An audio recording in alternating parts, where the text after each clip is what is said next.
Because of the following NBA championship game between Phoenix and Boston, Cannon and the Blue Knight will not be presented this evening.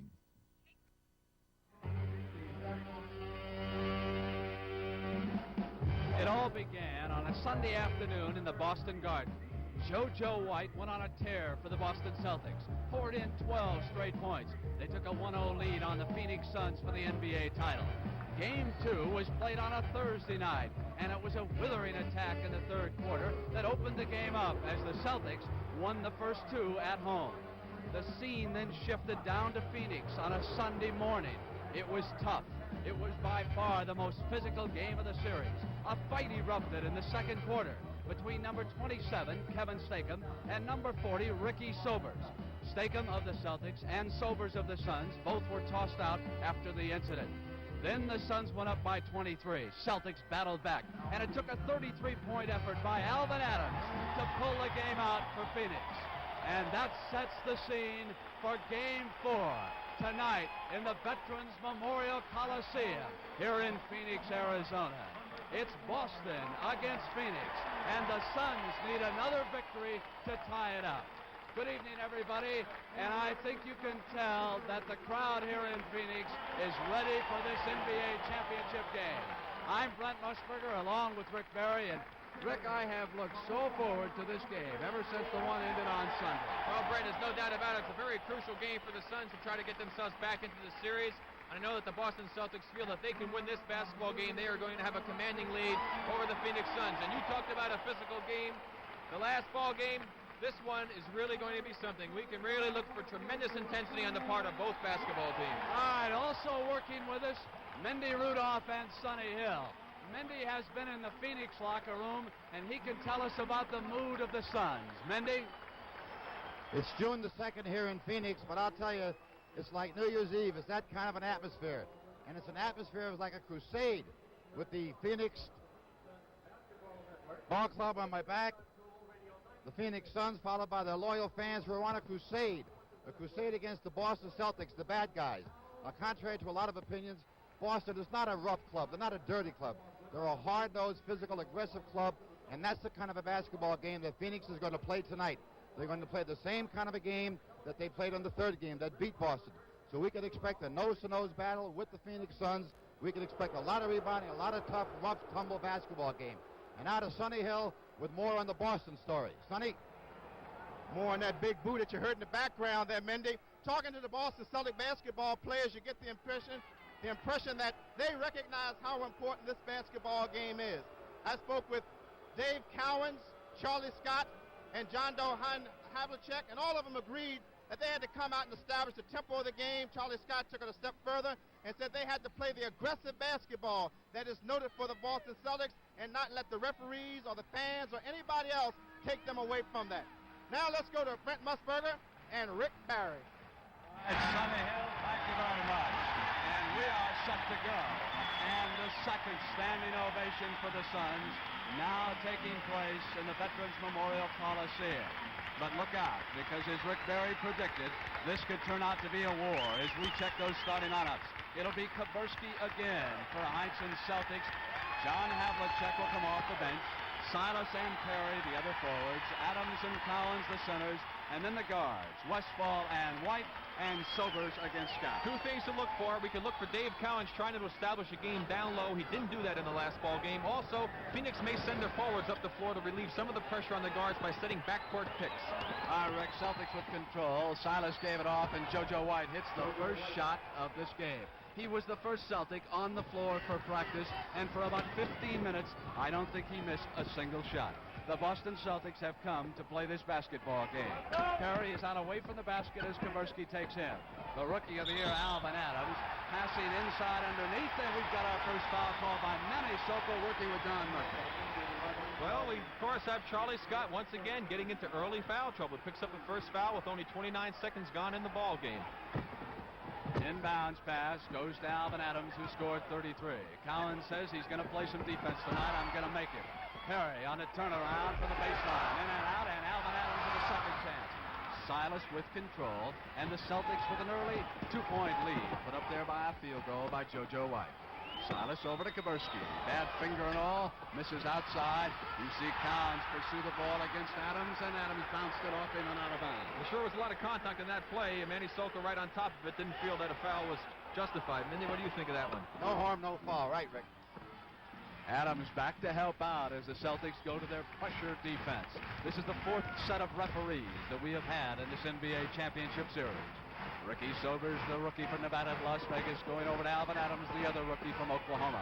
Gar Heard comes over to try and screen and help out. Shot clock a factor. Westphal with a bomb outside. Off the front of the rim, a fresh 24 for the Phoenix Suns. Sobers gives it to Curtis Perry. Cowens trying to clog the middle, stepped out on Perry, who misses. Suns a little tight here in the opening seconds of this game. Their shot selection leaves a little bit to be desired at this point.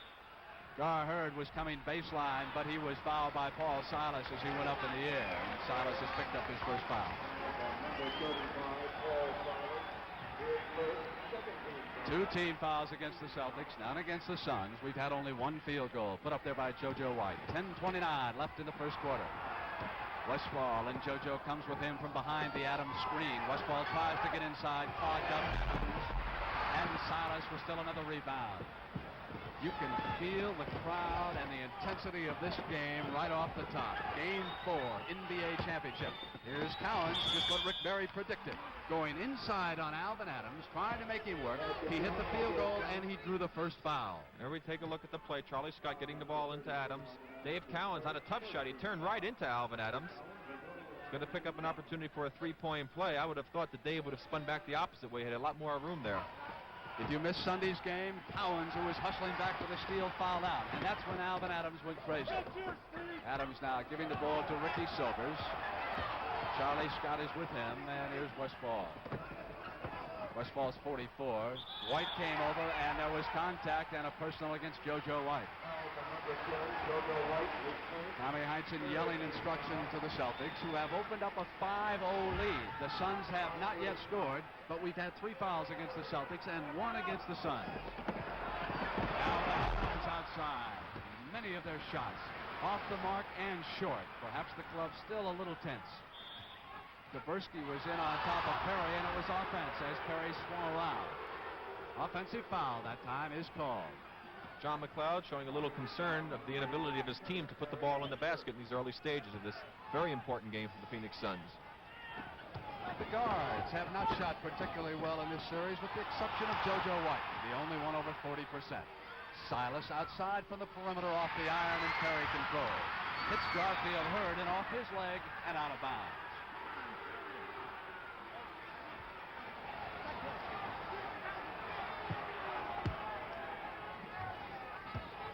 Scott and White in the backcourt. Among the better duos of guards in the NBA. Westphal comes around behind and knocks it away. Now Paul is back there working with Garfield Heard. Celtics back. Westphal on the drive comes right through, and there is a foul as Westphal was driving to the basket. And Heinsohn says that's offense. He can't believe it. That was a good. Mindy, I think that was a good call. Let's take a look at this one. Paul Westphal takes the ball down the floor on the steal here. And we'll watch Paul Silas and Steve Kaburski get back underneath the basket. Here he comes going right in. There's movement on the play. The man did not establish position. Question was, Rick, on the play, did he get hit first by Kaburski, or did he bang into Silas first? And in my opinion, Kaburski hit him first. It was a good call. And the foul went to Kaburski, his first, and Paul Westphal has put the Phoenix Suns on the scoreboard with 9 minutes and 8 seconds to go in the first quarter. It's 5-2, Celtics over the Suns. 3 points for Cowens and 2 for White. And a little high and off of Cowens' left hand. Bad pass from JoJo. There were plays like that that plagued the Celtics in the last basketball game. They made an exorbitant amount of turnovers early in the first quarter. Perry back to help the guards with control of the ball. With pressure defense right now. You can watch the Celtics force the Suns into some bad shots. Sobers and Silas with control. And here comes Charlie Scott and the Boston Green. Swinging right wing inside. Cowens making Adams work. Rolling the hook shot, and we had another foul. Westphal. 24. On Garfield Heard, number 24. We'll watch it again as Dave Cowens definitely trying to establish the inside game. You saw Paul Westphal reach in.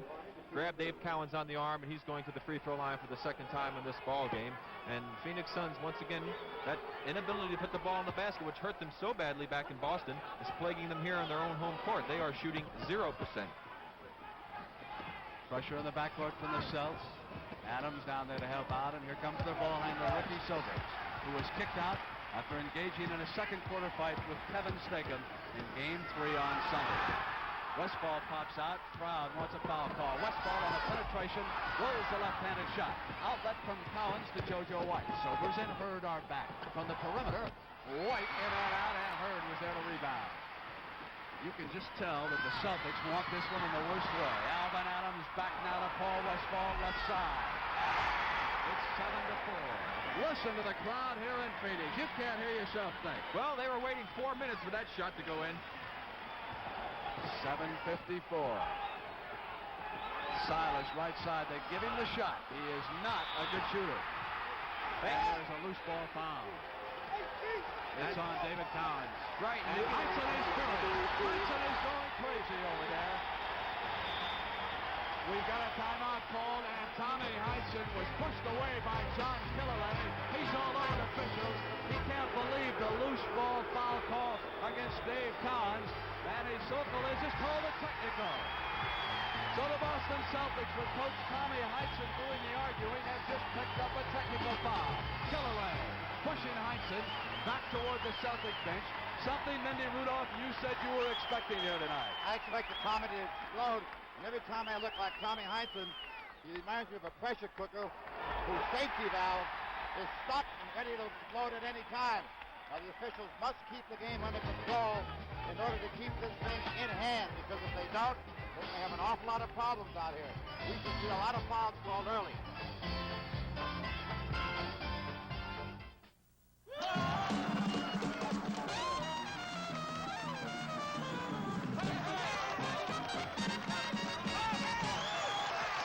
Now comes Miller time. You're so good you can play the blues even when you ain't sad.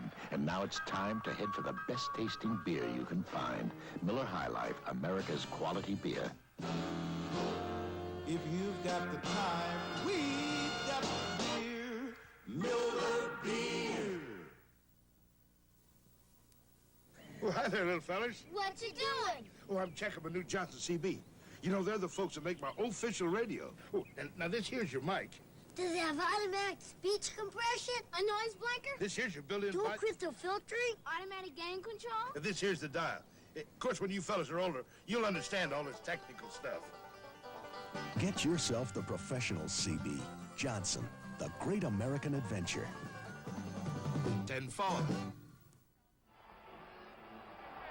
Tonight's NBA championship game is sponsored by the Miller Brewing Company, brewers of Miller High Life. If you've got the time, we've got the beer. Johnson CB, the great American adventure. And by Norelco Rotary Razors, one electric that's earned the right to be called a razor. Tommy Hudson was still scowling at referee Murphy throughout that timeout. The score is the Celtics 7 and Paul Westphal 5. Alvan Adams at the line has pulled the Suns to within 1 point. We have 7 minutes and 48 seconds, and Adams can tie it. Celtics come back down against the Suns defense and this crowd that has gone crazy ever since Game 3 began on Sunday. Here's JoJo White getting inside with the pass. They have turned it over again. That was a great defensive series by the Phoenix Suns. They did not allow the Celtics to do anything. Sobers at the line. Suns lead. That's the first lead of the game for the Phoenix Suns. 7 minutes and 15 seconds to go in the first, and Heinsohn still screaming at the referee. White with a miss. Garfield Heard. Sobers got a man ahead of him, and it was knocked away. JoJo White saving it on the turnover. Here come the Celtics. They can tie it. Charlie Scott, who was 3 of 16 Sunday, misses a shot here, and Sobers will come back down for the Suns. And Hundo John Havlicek will check in just a moment. Adams to Westphal began his move to the basket, and he was blocked as he started his assault on the hoop, and again Heinsohn is upset. The big question with John Havlicek, of course, is just how sore is his foot. He did say that he injured it on one play in the last ball game.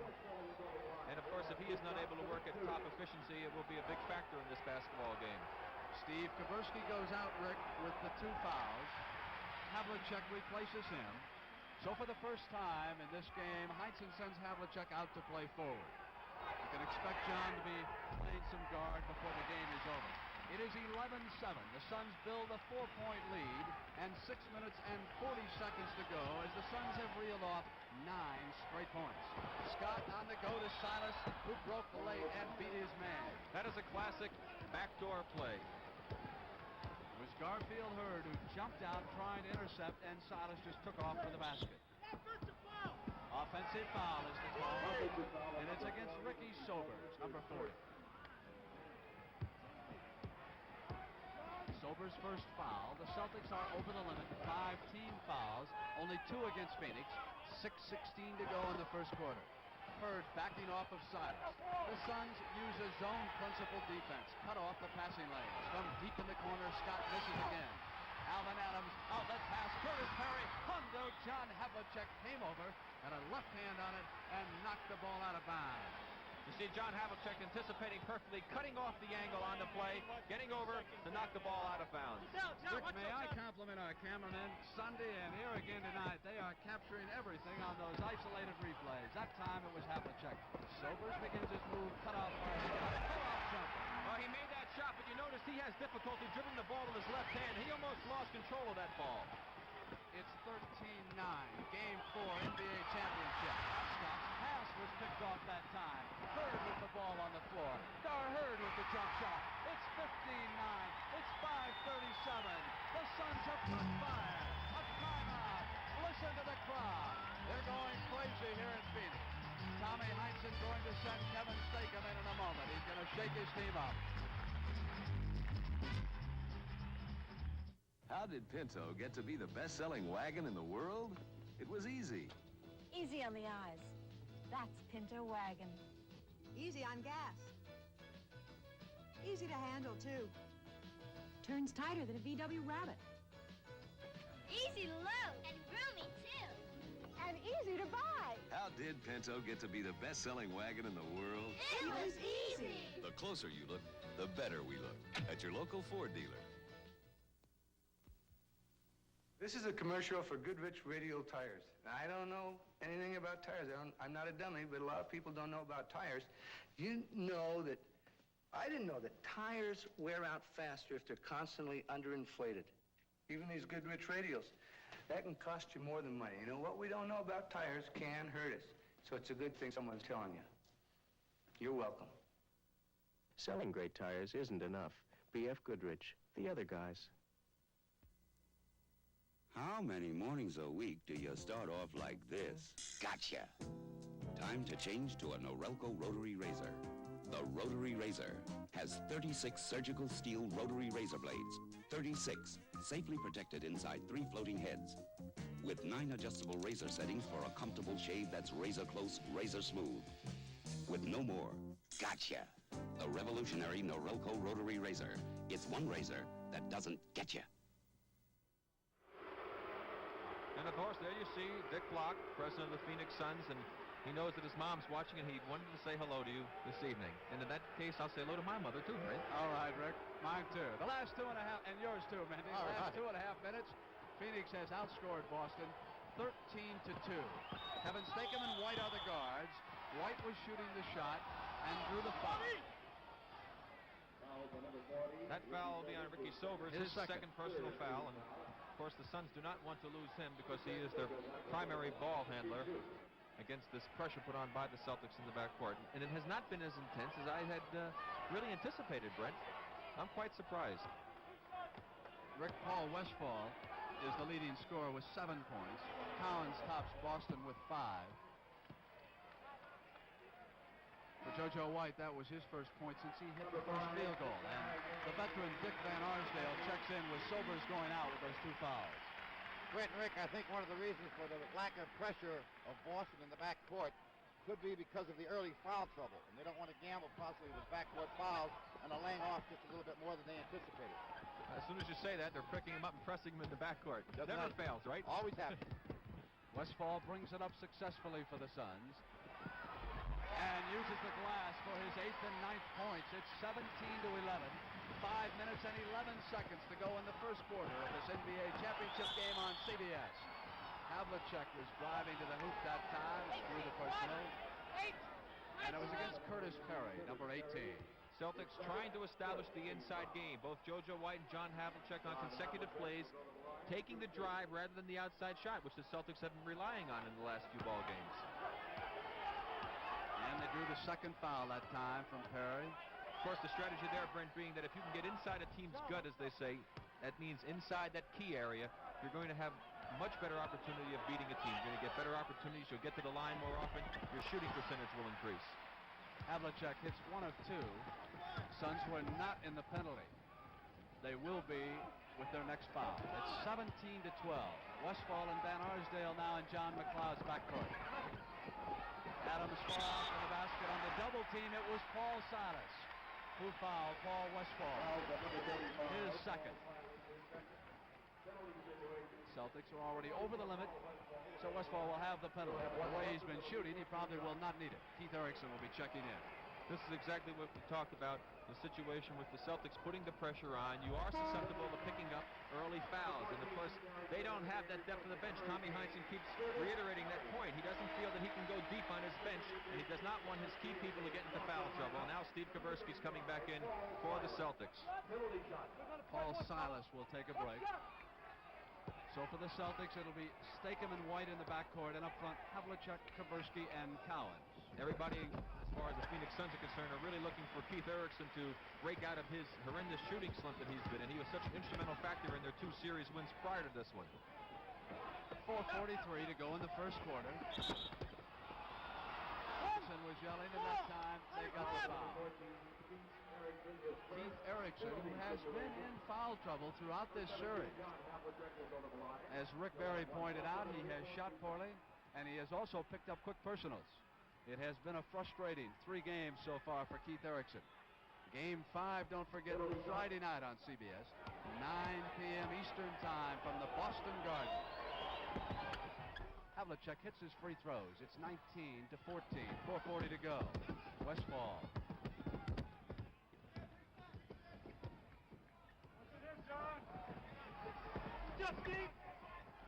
Adams outside. Cowens staying right with him. The jump shot. And how about that? He has drawn another foul from David Cowens. Let's take a look at the replay. Here you see Alvan Adams coming off a little screen down play, takes the jumper, gets a good bounce, it goes in. Dave Cowens a little bit too aggressive on the defensive try. And Jimmy Ard, Rick, has come off of Tommy Heinsohn's bench. Cowens has picked up 2 fouls guarding the rookie. 4:24 to go in the first quarter. It's 22-14. The Suns ahead of the Celtics. The Celtics leading the series, 2 victories to 1. Not very good movement by the Celtics. Cowens, inside move on Adams, put it down, and again drew the personal foul. He will come to the line in an attempt to put down his second 3-point play. There we go, Dave Cowens. Again, establishing the inside game, going up, taking the shot. If Alvan Adams committed that foul, I never saw it. He just stood there with his hands up. Looked like a phantom foul to me. He's allowed that vertical position, Rick, and I didn't see any contact at all on the play. A 5-point Phoenix lead over Boston. Look at Cowens battling Adams. What a magnificent duel that has turned out to be. Gar Heard gives it back to Van Arsdale, who goes to Paul Westphal. Westphal on the penetration, turnaround, misses, and there was the always hustling Cowens to snap it down. Hondo. 22-19. It is a 3-point Phoenix lead, 3:36. The Suns a much slower team on offense. They will set up a pattern style of play. Adams is left alone. Gar Heard at the offensive board. Missed, and there was contact. Steve Kaversky very unhappy. His 3rd personal foul. Watch Gar Heard. Look him coming in. Steve Kaburski allows him to get good inside position. He goes up, gets the offensive board, turns in. Kaburski kind of throws his right hip into him as he was up in the air picking up the foul. And the reason Gar Heard was able to get that board is Steve Kaburski neglected to box him off the board. And if you don't do that, Gar Heard will eat you alive. Paul Silas, of course, over on the bench, and now Jimmy Ard is checked in, and Dave Cowens will be out. So the Celtics will have Stakem, Kaburski, White, Ard, and Havlicek against Erickson. Dennis Autry's just come in. Gar Heard, Paul Westphal, and Dick Van Arsdale. Autry there on Havlicek and switched out. Sticks with him. Havlicek drives in. And a foul is called as they battle for the ball. John Havlicek picked up his first. 3 minutes and 8 seconds to go. And Havlicek has committed that foul in the backcourt. That's why they're coming up. Heinsohn is talking to Dave Cowens over on the Celtic bench. That foul was committed on a loose ball foul, Brent, and therefore they're going to shoot the fouls because they're in the penalty situation, and we will not have a backcourt foul. It's just a loose ball foul. They'll have one more attempt only.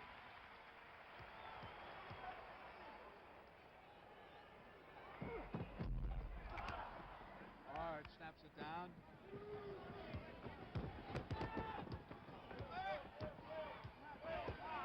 25-19 and 2:55 to go in the first quarter.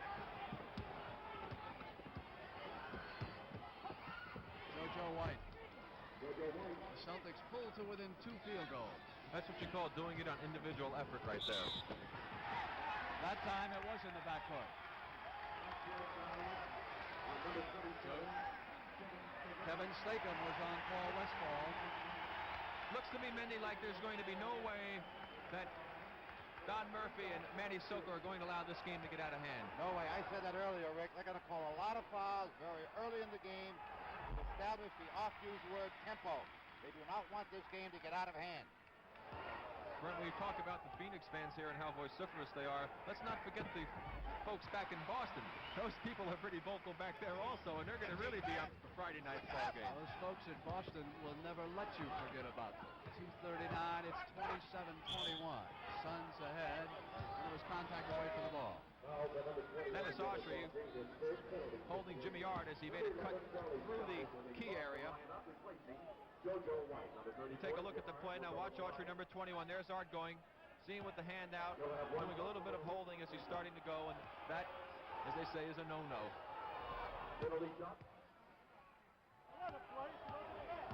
Here's the penalty.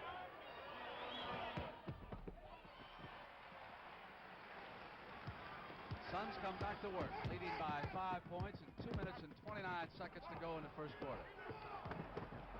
Gar Heard. Jimmy Ard gives it up to Havlicek.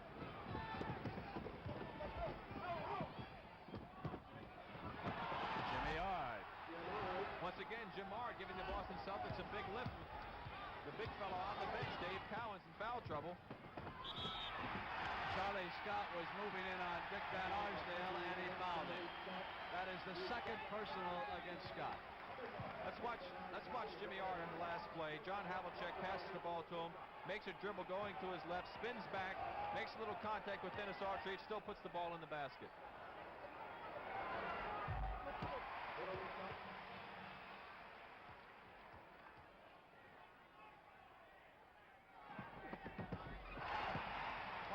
To 24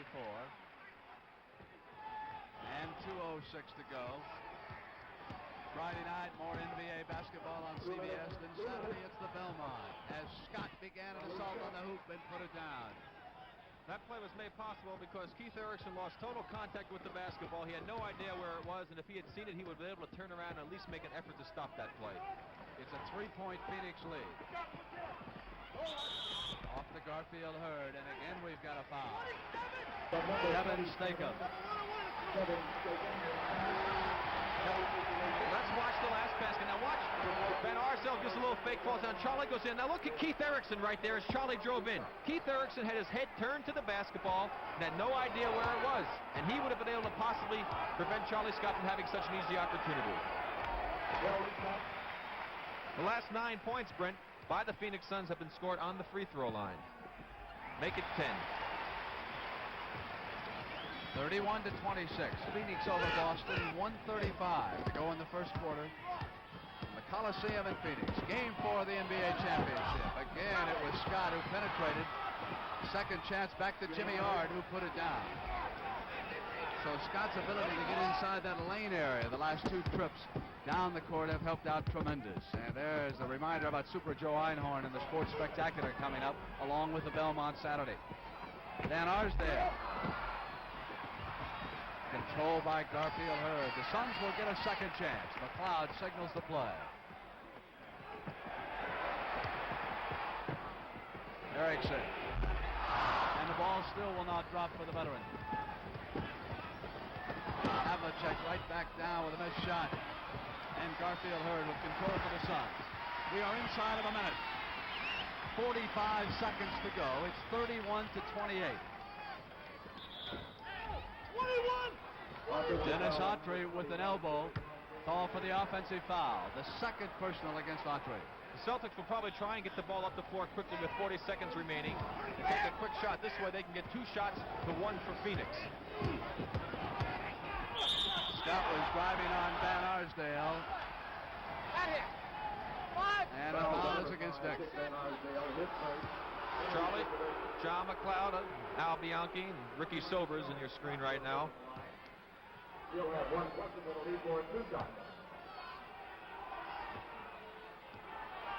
Celtics trailing by 3 and make it 2.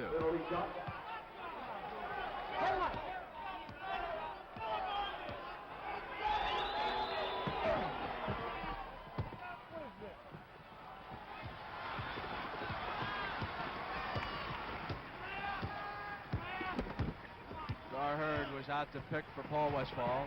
Now Gar goes in low. Autry out away from the basket.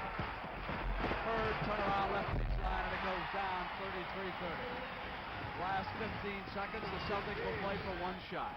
Gar Heard taking advantage of the height advantage he has over John Havlicek. We'll watch him work against the clock. Kaburski in 5. Inside now, and Kaburski travels with 4 seconds. Steve Kaburski travels. The Boston Celtics turn it over. Celtics will pressure the ball, try to prevent a shot. Here it goes to Erickson. Keith throws it up. At the buzzer, Keith Erickson, who has not been shooting well. And maybe that will turn it around for Keith.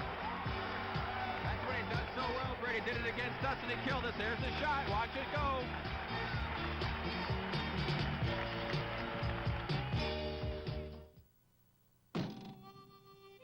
With the same amount of gas, you probably would have made it to that gas station if you only had something new called Mobil 1. It's a synthesized motor oil that cuts friction so well, it'll give the average car up to 10 extra miles per tank full. True, Mobil 1 costs more, but in the long run, you're miles and miles and miles ahead. Once upon a time, there were 3 bears in search of a better way to go. So they looked at motorcycles. One was too much. The next wasn't enough. But the Kawasaki KZ400 Special was just right.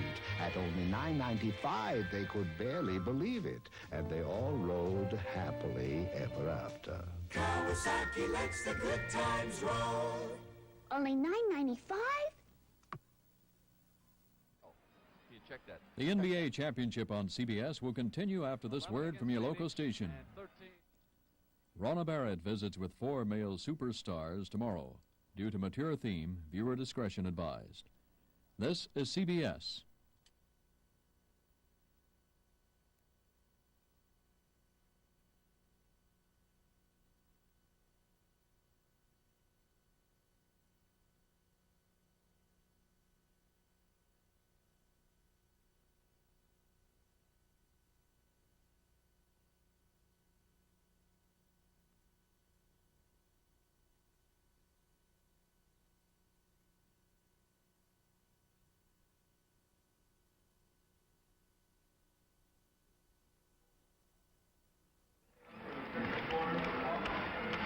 Give you an idea of how tough this series has been and just how much the referees are trying to put it under control.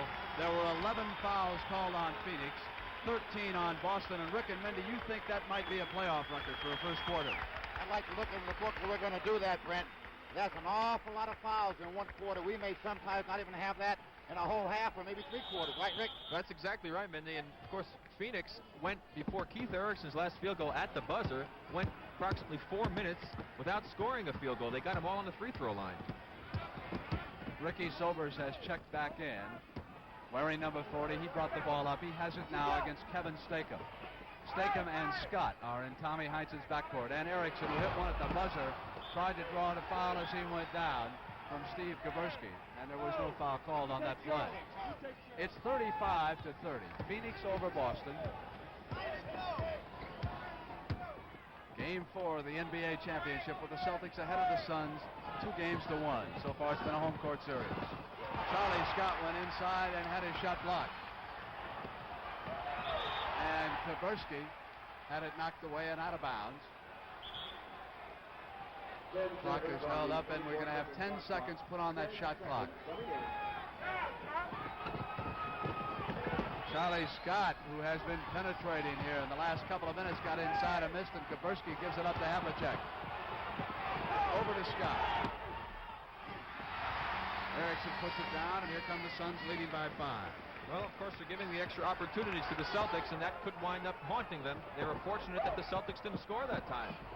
Both starting centers are on the bench. Kevin Stakem fouled Keith Erickson. That is the third foul against Stakem. And again, Tommy Heitzen says, what have we got to do? He's on his feet. He picked up a technical as he joined us late. Tommy Heitzen picked one up early in this basketball game. He's mocking the officials with some laughter right now, but he's furious about this call. Well, I guess Tommy figures that it's better to laugh than cry. And crying he can do. Watching Keith Erickson at the line, he's one of the marvelous athletes in the NBA. Probably would have been a great soccer player. We'll have Soccer Sunday on CBS. It'll be Tampa Bay against the New York Cosmos. As you take a look at the first quarter shooting statistics. Jimmy R. Inside pass to Hondo Havlicek and put it down, and there were a lot of people yelling that's a 3-second violation. Well, it seemed like John was in there quite a long time, and if there was no 3-second violation, he, of course, made a good play. Of course, in order to get a 3-second violation, Rick, you have to go 1,001 to 1,003, and sometimes when you count 3 seconds, it's a lot longer than you think it is. Don Nelson checks in. There's the play again. Havlicek goes down. He dribbles the ball around a little bit, makes a couple of fakes, goes up, shoots the ball, picks up an opportunity for the 3-point play.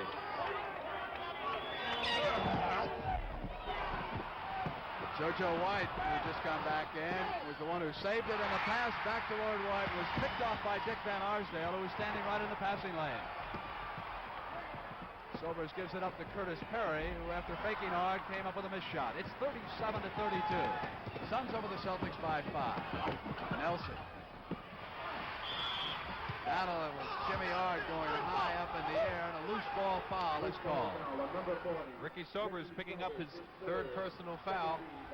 Tried to reach up and knock the ball away and caught Jimmy Ard's arm.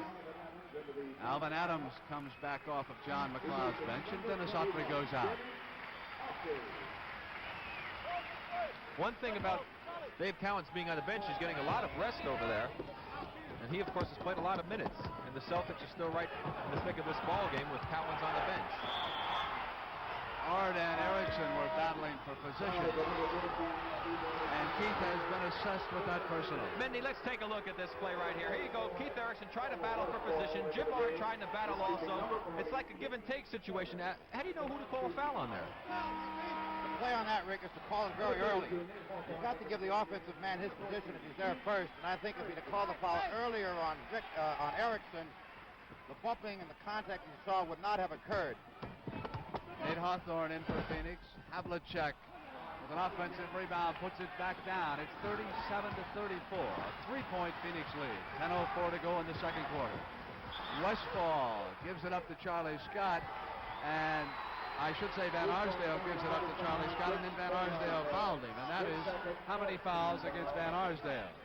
His second. It's the fourth team foul, Brent. Of course, with 10 minutes to go, they have a big advantage. And now watch Dick take his eye off Charlie Scott. Charlie made a great defensive play there. He saw Dick Van Arsdale looking up the floor, anticipated well, went in and took the ball away.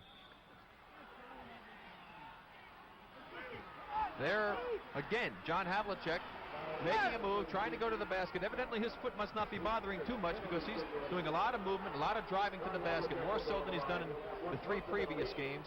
Nate Hawthorne picking up his first foul, putting Phoenix in the bonus with almost 10 minutes to go. And that could be a big factor here in the second quarter. Boy, that is unbelievable, Rick. You know that? There are 2 minutes gone, and we've had 5 fouls called against Phoenix, and that's an indication of what's going to take place in this ball game. Well, all of the arguing, complaining that Tommy Heinsohn was doing on the sideline seems to have taken effect. It sure looks like that, doesn't it? Havlicek can pull the Celtics to within 1. 9:54 to go in the first half. Westphal bringing it up on JoJo White. Van Arsdale takes Scott down low. Nate Hawthorne pops out with Havlicek on him. The battle of the boards won by R. Off to JoJo, quickly to Charlie Scott. Celtics on the move, and Scott couldn't hold on. Adams up court to Westphal. A little too far ahead of him, but Paul got to it in the corner, and Alvan Adams comes back down. Who can hold on to the basketball right now? Here's Van Arsdale. Getting inside, using the glass. A lot of action going on there, and a nice move by Dick Van Arsdale. Double clutch the ball to get the layup on the drive.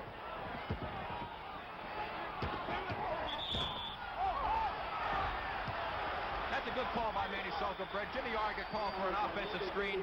He put his arms out like a football player trying to set a block. Now watch Jimmy Ard 34 against Nate Hawthorne as Havlicek starts to drive. Look at him. He'll stick his arms out, give a little push-off play. Foul being called by the official, trying to knock down on the aggressiveness.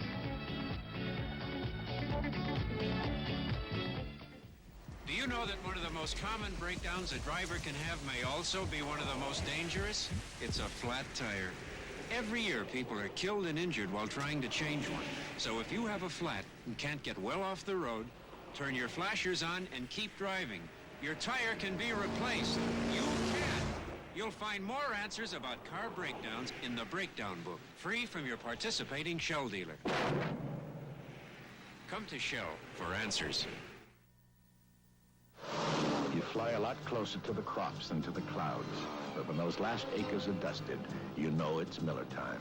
Time to head for the best tasting beer you can find. It's time to relax. America's quality beer, Miller High Life. Miller stands clear. Beer after beer. If you've got the time, we've got the beer. Miller Beer. I'm Rick Barry, and if you're a basketball fan, I have an idea that's as exciting as sinking the game winner. Visit Basketball's Hall of Fame in Springfield, Massachusetts, the game's mecca. You'll see our glamorous yesterdays, the men and the teams, amateur and professional, who built the sport you love. Dr. James Naismith, who invented basketball. Bob Cousy, who refined it. George Mikan, its first oversized star. John Wooden, the legendary coach. They're all there along with 90 more. It's open year-round, waiting for you.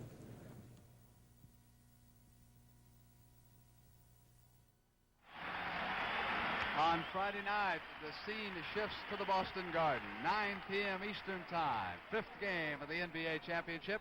Right now we are in the 4th game with 9 minutes and 5 seconds left to play here in the first half. Saw the shot there of some of the Phoenix Suns' wives. You talk about intensity in playoff competition. Situation. A friend of mine, Pat Francis, talked to me one time, Brent. He was saying that in basketball, if you played 1 point for each half of the game, and you have to win both halves to be able to get a total victory, would really make basketball an incredibly intense game with, of course, an overtime period if each team won each half. And I don't think we'll need a change in the rules to give us intensity. We've had it from the beginning. Alvan Adams with a turnaround miss at 8:46 to go. It's 39-36. Suns leading the Celtics by 3 points. Havlicek battling against Nate Hawthorne. Scott gives it off to White. Shot clock inside 10. Charlie Scott hits outside. Not the type of shot that Tom Heinsohn is looking for. Good defense by the Suns, forcing the outside shot, and Charlie Scott finding the range.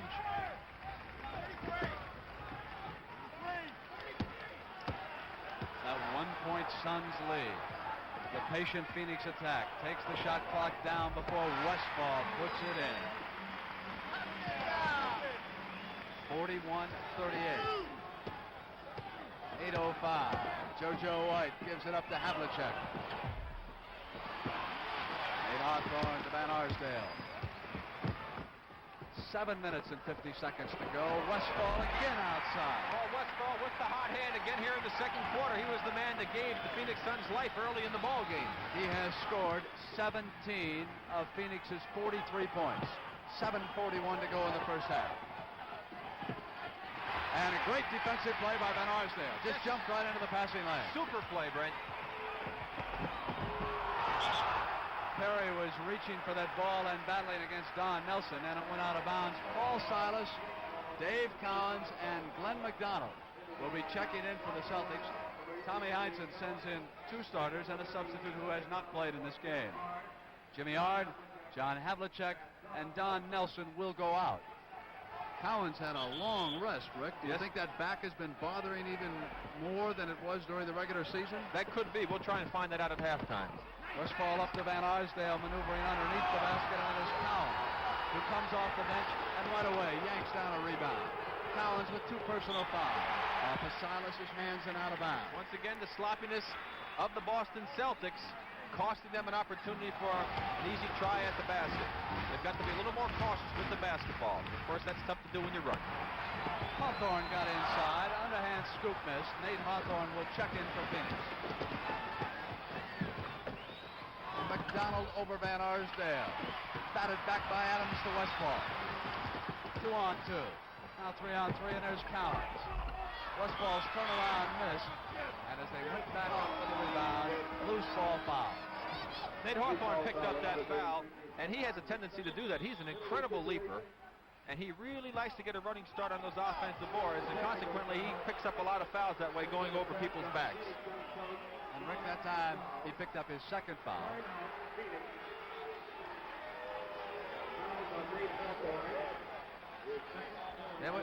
Technical foul was called against John McLeod as JoJo White goes to the free throw line, converts the opportunity. Each coach has had a technical call against him. And that's all they're allowed. The next time either coach has a technical foul called against them, it's an automatic ejection, and they must go to the dressing room. So they'll be very careful when they send these officials from here on in, Brett.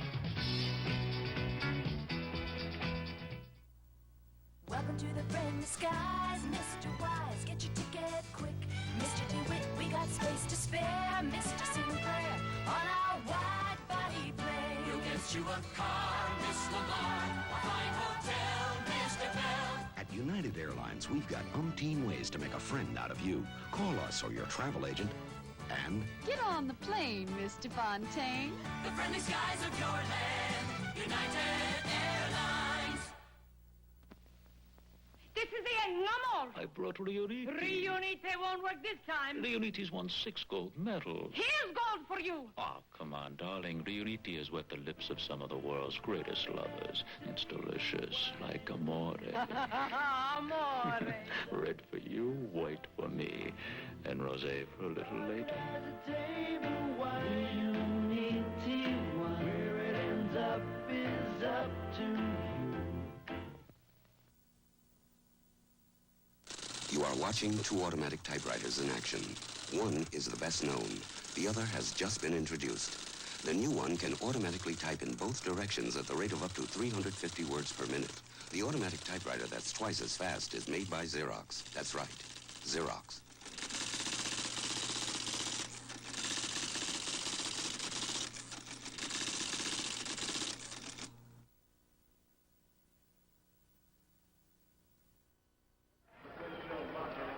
Mindy and Rick, I'm going to give everybody the winner of the Belmont. There's a Greek in Las Vegas by the name of Jimmy, and he's whispering Mackenzie Bridge. Now, I never heard of this horse, folks, so don't hold it against me, but he swears that Mackenzie Bridge is going to upset everyone in that field. And, of course, Bull Forbes, the Kentucky Derby winner, will be there.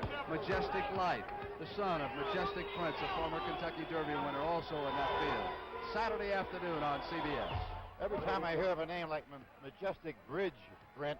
This is Mackenzie Bridge and Majestic Light. It sounds something like that. It reminds me of the town we used to play in exhibition games that was so small that when the tide went out, it never wanted to come back.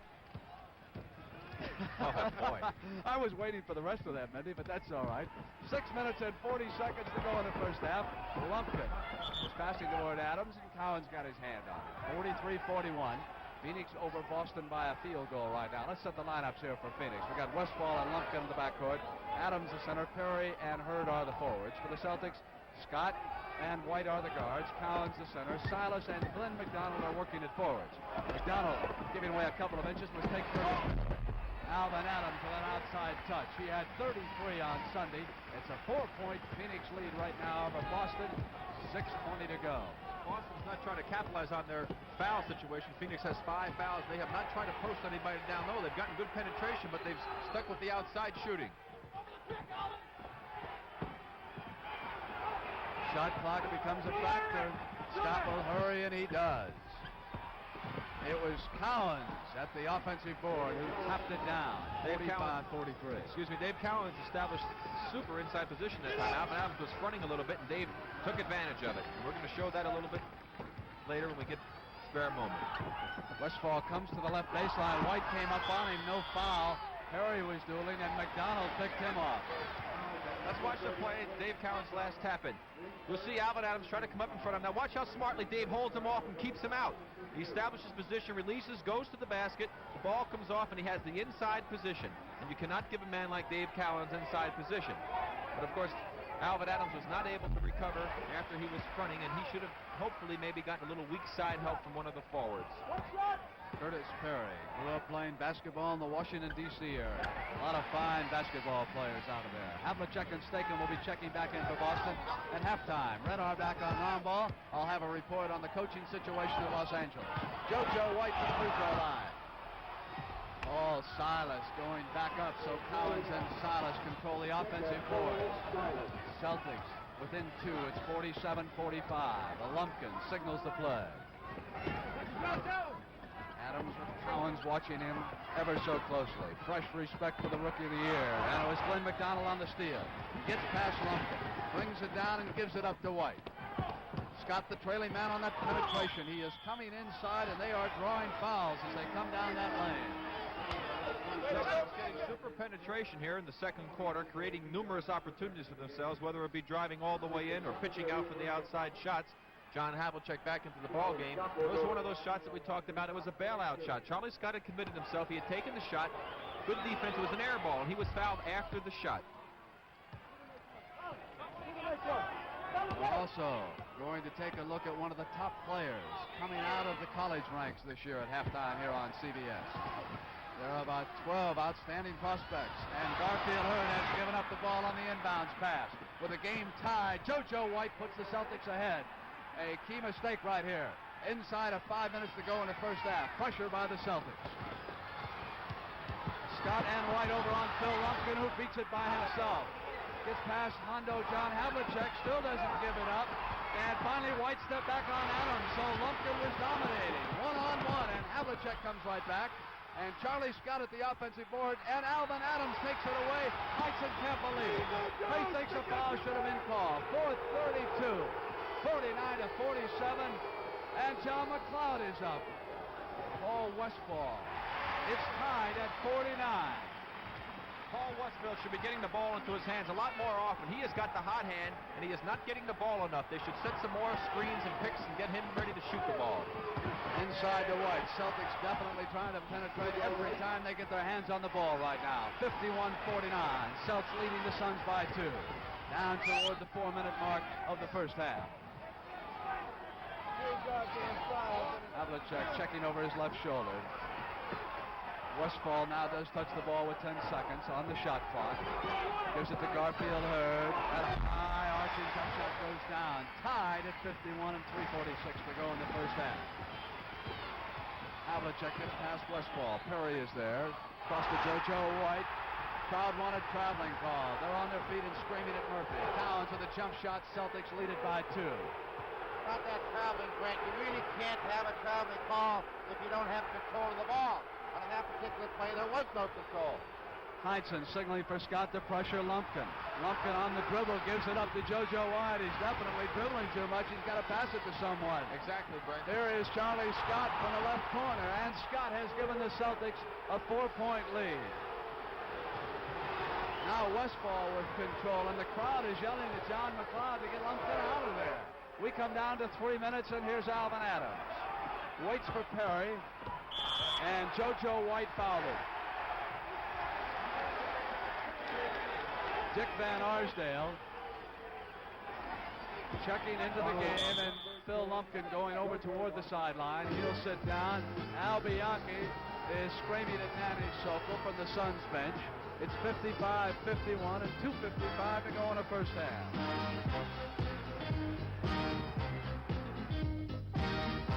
This is an amazing new chemical fiber called Aramid Plus. Pound for pound, it is 5 times stronger than steel. Put this fiber in a radial tire and it'll ride smoother than a steel-belted radial. It absorbs vibrations like an extra shock absorber. Kelly Springfield designed its newest radial tire with Aramid Plus. Strong, smooth riding, the finest Kelly Springfield radial tire ever made. Aramid Plus, it's a step ahead of steel. Kelly Springfield. Tires that make a world of difference. This 68 Ford pickup is taking one tough pounding in these scenes from the movie Mr. Majestic. This Ford was 5 years old when the film was made, and it wasn't modified to take this terrific beating. Now, you shouldn't drive this way, and we can't promise how your pickup would take stunts like this.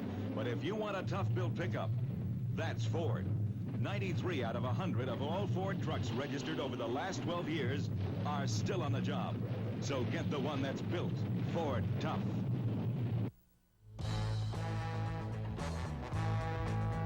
Saturday at 5 p.m., CBS Sports presents the 108th running of the Belmont Stakes from Belmont Park in New York, where Kentucky Derby winner Bold Forbes will try to capture the third leg of the Triple Crown. That's the Belmont Stakes, Saturday at 5 p.m. Eastern.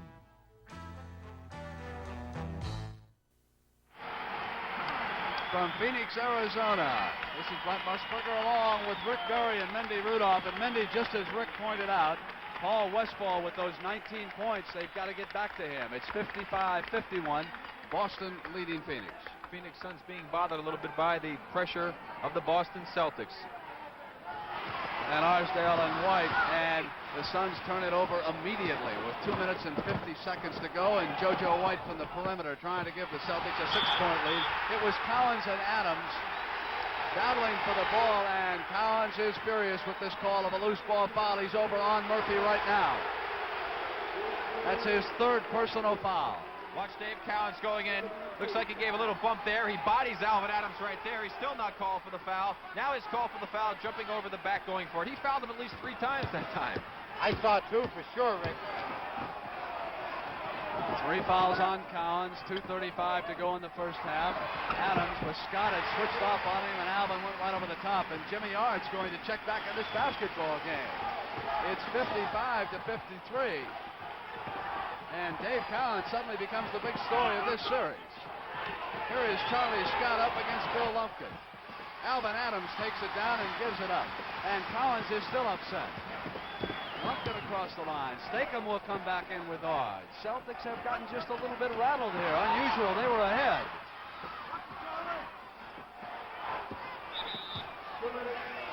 After the 2-minute warning, Gar Heard got the bounce pass. And here come the 2 substitutes. That's Paul Silas, Brent, picking up his 3rd personal foul, and that can be a big key because he does such a super job for the Celtics, both on the offensive and defensive boards. Dave Cowens coming out of the ball game. I think Tommy Heinsohn did that more out of fear that he might pick up a technical and do something silly out there. Steve Kaburski, he'll check back in. Cowens over at the Boston bench. Sits down. 3 personal fouls. This is the 2nd time that Cowens has gone out of the game here in the first half. Something very cute just happened at the Boston bench, Brent. As Kaburski was coming into the game, he ran into Cowens, and Cowens didn't see him. And Cowens automatically just pushed him away with his own teammate. Those are impressive statistics for Cowens, being that he has not played that much. Here's Havlicek, Celts up by 2. Suns with control. Van Arsdale off to Lumpkin. Heard and Perry were hitting those boards. Now the Celtics will have to control those two without Cowens. He goes down, and the Phoenix Suns have gone ahead of Boston by a point and 1:30 to go in the first half, and Westphal will come back in.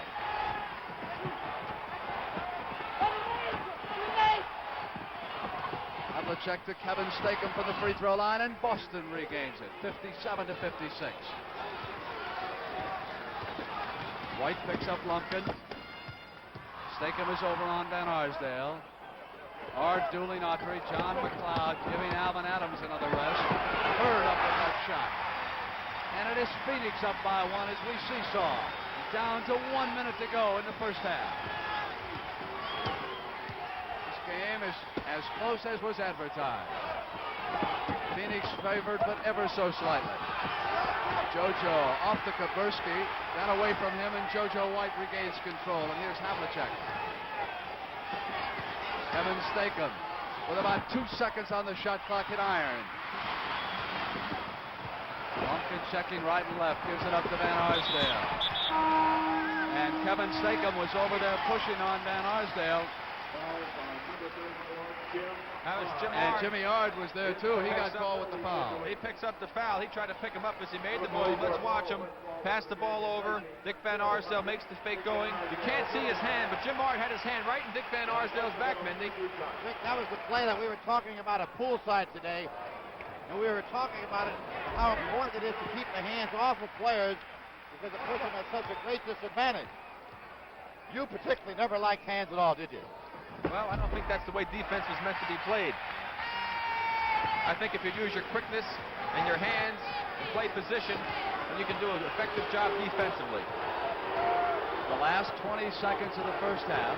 Phoenix leading Boston by 3 points. Dave Cowens on the Celtics bench. 3 personal fouls. Watch the clocks as they count down. Celtics must hurry, and a second it was Jimmy Ard. And here come the Suns, 5 seconds. They hit at the end of the first quarter, a couple of seconds, Westphal outside and short. The pace has been furious here in Phoenix. The first half has come to an end, with the Phoenix Suns leading the Boston Celtics 60-57. It's adored in Bora Bora. It's the pet of all Peru. It rates great in Guacamora.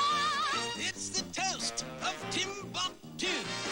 It's the hit of all New Haven. A hero in Quebec.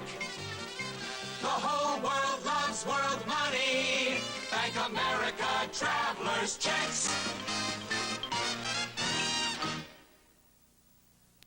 You know, we've had a few disagreements over the years, but there's one thing we do agree on, and that's light beer from Miller.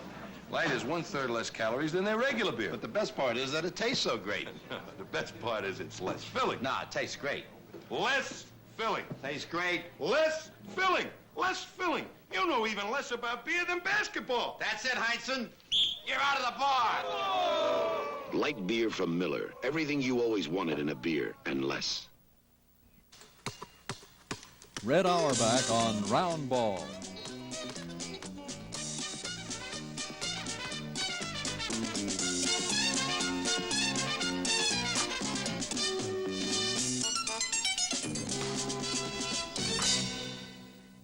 Red Auerbach on Round Ball is sponsored by Consolidated Cigar Corporation, makers of Muriel cigars.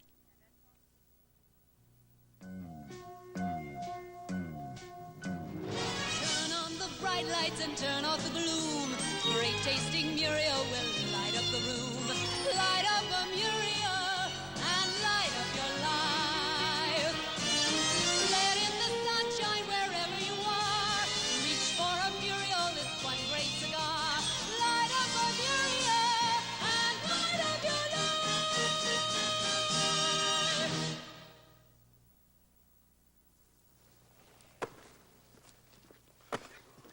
Hold it right there. Before we tell you why these thumbs are down and hands are extended, this is Pete Maravich, the greatest playmaker and passer in the game today, passing to Henry Bibby also playing with the New Orleans Jazz. Notice the fingers. Notice the wrist. Notice the hands. It's firm, fingers spread, follow through. Just on a simple chest pass. Now, Pete, in throwing that pass, do you really think about that when you do it, or does it become automatic? Well, actually, it becomes automatic, but the three basic ingredients in throwing any type of pass is fingertip control, backspin, and follow-through. All right, now demonstrate the other few fundamental passes. All right, the four basic are the chest pass and the chest bounce pass. Well, you can throw it two ways, either backspin or forward spin, like this. Well, what is your major purpose when you throw that bounce pass? Isn't it to get it right here? Try to get it right to the man's waist where he can handle it quite easily. That's the key. Too many people throw bounce passes and throw that ball away. Okay, the other two. Other two, basically the overhead pass, or like I like to think the greatest overhead passer in the game today is Wes Unseld, and he uses this mainly for outlet passes. And then your last one is the baseball pass, which is thrown, I like to throw it right from the back of the ear instead of winding up with it, because then you might have a baseball curl, right. So I keep it here, and I keep my left arm out for protection so that if I can bring it back, and I throw it straight out.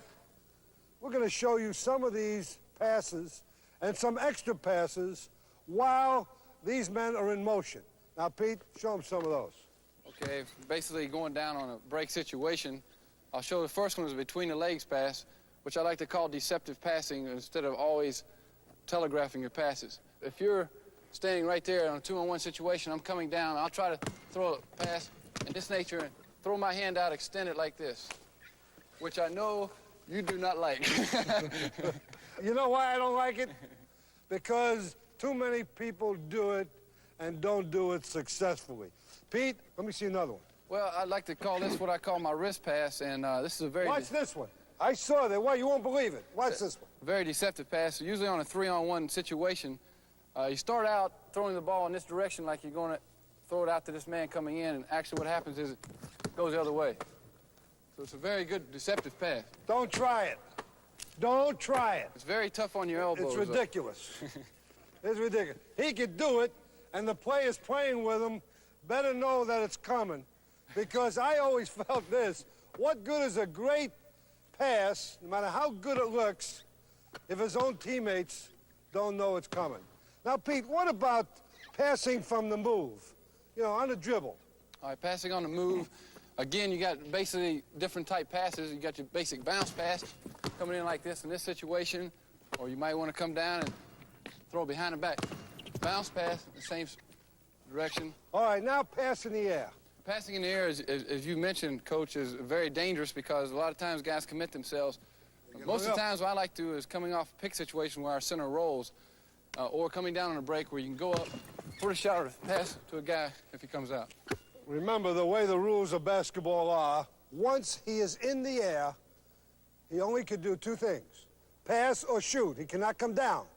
So he knows darn well that once he leaves his feet, he better hang up there a long time if that guy's going to switch and pick off that pass. So he better be sure of what you're doing. Am I right? Correct. Too many people, especially on a high school level, they like to jump in the air all the time. And they don't become concerned when people intercept their passes. Now, I'm going to close this thing with one reminder. I've always had a philosophy on passing. The guy played for me, and like I told you many times, I don't care how you throw it. Over your head, between your legs, behind your back, any way at all, as long as the guy catches it. No pass is a good one unless you catch it.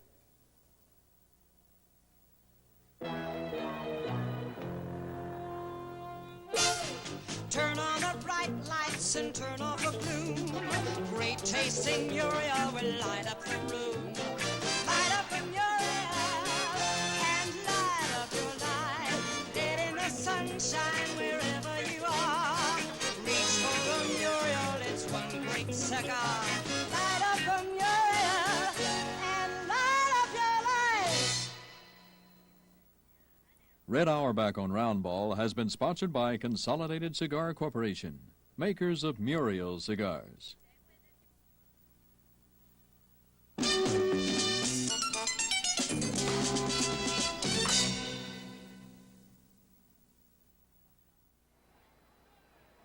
We're back at Phoenix at halftime with the Suns leading the Boston Celtics by 3 points. And I know that many of the NBA fans around the country are very much aware that we are going to have 7 new coaches starting next season. That figure could swell to 9 because still up in the air tonight are Cleveland and Los Angeles. Jack Kent Cooke, the owner of the Lakers, told us this afternoon that midway through next week he will make up his mind definitely. Bill Sharman's contract is up. He has not been rehired. Bill Fitch has an attorney who is trying to get him out of the final 2 years of his contract at Cleveland. Jack Kent Cooke has not approached Fitch, but you can draw your own conclusions that if Bill Fitch becomes available, it's entirely likely that the Lakers are going to go out after him. Jack Kent Cooke also said one other very interesting thing. He is going to try to acquire a couple of quality ball players to go along with Kareem Abdul-Jabbar. The Lakers do not have a top draft choice. That goes to the Golden State Warriors in the Cazzie Russell transaction. Now Chicago is looking for a coach. And, of course, up there they have lost Dick Motta. Jerry Krause today was named Director of Player Personnel. Once upon a time, he was with the Phoenix Suns. He is familiar with Cotton Fitzsimmons, so perhaps Cotton now will jump into the Chicago situation. And mentioning to mind the fact that we have got about 10 or 12 outstanding prospects who will be coming into the NBA. From UCLA, perhaps Marcus Johnson and Richard Washington will come out hardship. One of the best, John Lucas of Maryland. Take a look. Lucas broke into Maryland's starting lineup as a freshman. 4 years later, playing against the toughest competition in the country, he'd scored a school record 2,015 points. But John Lucas is much more than an outstanding basketball player. He has played #1 on the Maryland tennis team for those same 4 years, and now he wants to play both sports professionally. I love basketball, and I love the concept of running and sweating and the team sport of 10 individuals playing and, 5 on one team trying to outsmart 5 on the other, and I like that part of it. But I also like the individual part of tennis, to get away from it all, the quietness, the moods are so much different. I'm a type of person, I'm not a cocky person, I'm a confident person. I feel I can do both. I feel I have some trouble in negotiating with it, but I don't really worry about it. All I want is a shot. I can prove I can play. I just get a chance. I feel that John can combine the two sports because there is time now with the WTT circuit, in effect, where he could concentrate during that period of time and forget about basketball and play basketball during the basketball cycle. Of course, he's a great throwing card, and his game is a powerful game and the kind that people enjoy. Come on, Luke, take him. He moves so well on the court. You think the ball is past you, and he's there, and he's gotten it again. John does have a chance, but certainly he's going to have to put more time than he has in the past. Well, I think I'm good enough to play. Now, I can't really play the WCT or the World Circuit tennis, but I think I could play World Team Tennis, some celebrity tournaments or something on that area and play.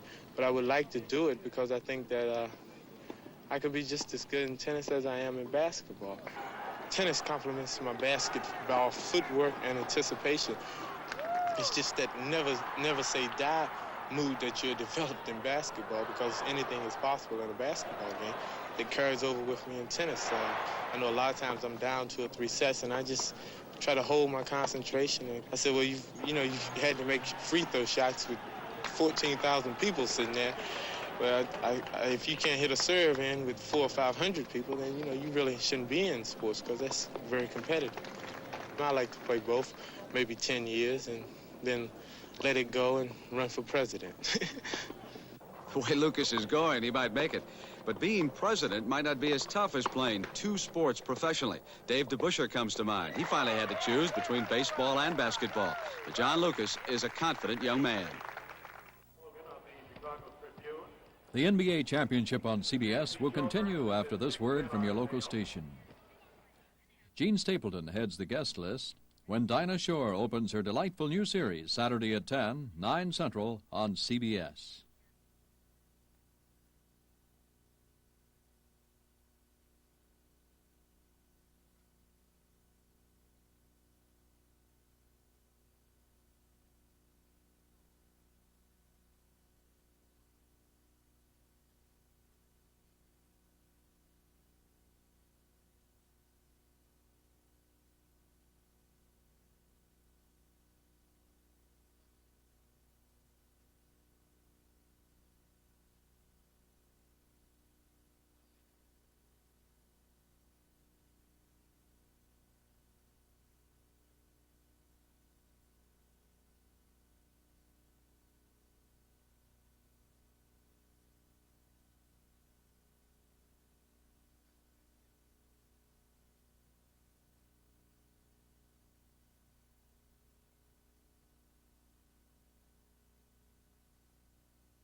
Sonny Hill, as we expected, a tough physical ball game that first half. You've said it all.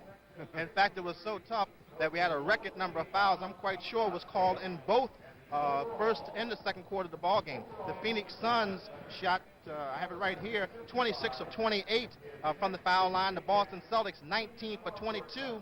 And it's sort of tragic to see a good basketball game like this revolve into a foul shooting contest, and I hope that in the second half these two talented teams can get out and play good basketball. I hope so. Now, what do we got on the highlights here, Sonny? What did you select to show us? Well, the Boston Celtics came out and established the fact that they wanted to go inside. They came out and went inside to Cowens right away, and Dave took Adams to the basket. And this is what the Celtics worked on yesterday in practice. I came over to practice. I saw them do this. Heard shows the kind of defense that the Phoenix Suns were able to play at segments of the ball game, keeping the ball from going inside. And talking about Heard, he also had an excellent shooting first half as he scored a number of key field goals, as we see right here. Jim Ard came off the bench when Cowens got in foul trouble and played very well. And here's a good move by Jim Ard. Ard's coming on very strong, and I look for him next year to be a real good player for the Celtics. Paul Westphal just did it all. Super Paul is probably a better name for him because he scored 19 points in the first half of the ball game, had many key goals. Defense, that's what the Celtics want to establish. Heard throws the ball inbounds away. JoJo White steals it. And I thought that this was a key point in the ball game because the Celtics were able to pick up some momentum at that time, which enabled them to get some key defensive plays after that and establish to some degree what they want to do in the ball game. I think we're going to expect the same thing in the second half, don't you, Sonny? And we'll look for that together with Sonny Hill and Rick Barry and Brett Musburger as we continue with the rest of the championship game from Phoenix. JoJo White for Pro Kid. Gotta get on up, gotta make a move, gotta get on up. Baby, pick me up. Yeah, they're springing and they get me on up there. But what I really like is the protection and the support they give you. Because after you get up there, you've got to come down. But you let me down. But you let me down easy. Down easy. You let me down easy. Down easy. You let me down. George Piparo 74 Chevrolet gets better mileage now than it got before. The only difference, a fresh set of champions. Ralph Mazzillo 72 AMC Matador gets better mileage now than it got before.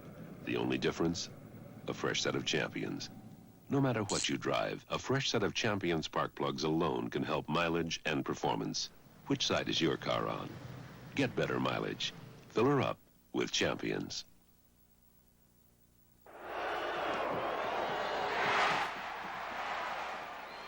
Get that rhythm. Get that rhythm. Get ready. Shoot the ball. That's my man. Okay, Dave, you get that rhythm down, Dave. Get that rhythm down. Get ready to shoot that ball. Elvin Hayes and the NBA are volunteers for Special Olympics. That's my man. You can help a special athlete, too. Write Special Olympics, Washington, D.C. The preceding was a public service announcement on behalf of the National Basketball Association. Tonight's NBA championship game is sponsored by Datsun, America's #1 selling import for cars and trucks. Datsun saves. Back in Phoenix, Brent Musburger along with Rick Barry, Mindy Rudolph and Sonny Hill. And Mindy, while you and Sonny were looking at the highlights, I went over to talk to the Dutchman, Tommy Heinsohn, about Dave Cowens, and Tommy is absolutely livid. He claims that the referees are giving every break in the world to the rookie Alvan Adams and none at all to Dave Cowens. I don't totally agree with that. I think the referees are doing a super job up to this point. They've had a very, very difficult first half to work, and I think they need a little pat on the back, and I'm going to give it to them. 60-57 Suns over the Celtics as we start that second half. Cowens came over and Garfield Heard was there. Tommy Heinsohn really upset right there, thinking the ball should have got over to his Boston Celtics. Celtics coming out and starting the second half with full court pressure. Sobers, Adams, Heard, Perry, and Westphal. John McLeod's 5 starters. Scott, White, Cowens, Havlicek, and Silas. So Havlicek replaces Steve Kaburski as a starter as we begin the second half here in Phoenix. The Celtics leading the series 2-1. Game 5 Friday night in the Boston Garden on CBS, 9 p.m. Eastern Time. Against the shot clock, it was off of Westfall's hands, so they'll get 10 seconds with which to work now. Cowens will set the play. Adams will front him. And he uses up to 5 seconds. Alvan Adams does the job, and the Celtics turn it over. Watch the good defense this time.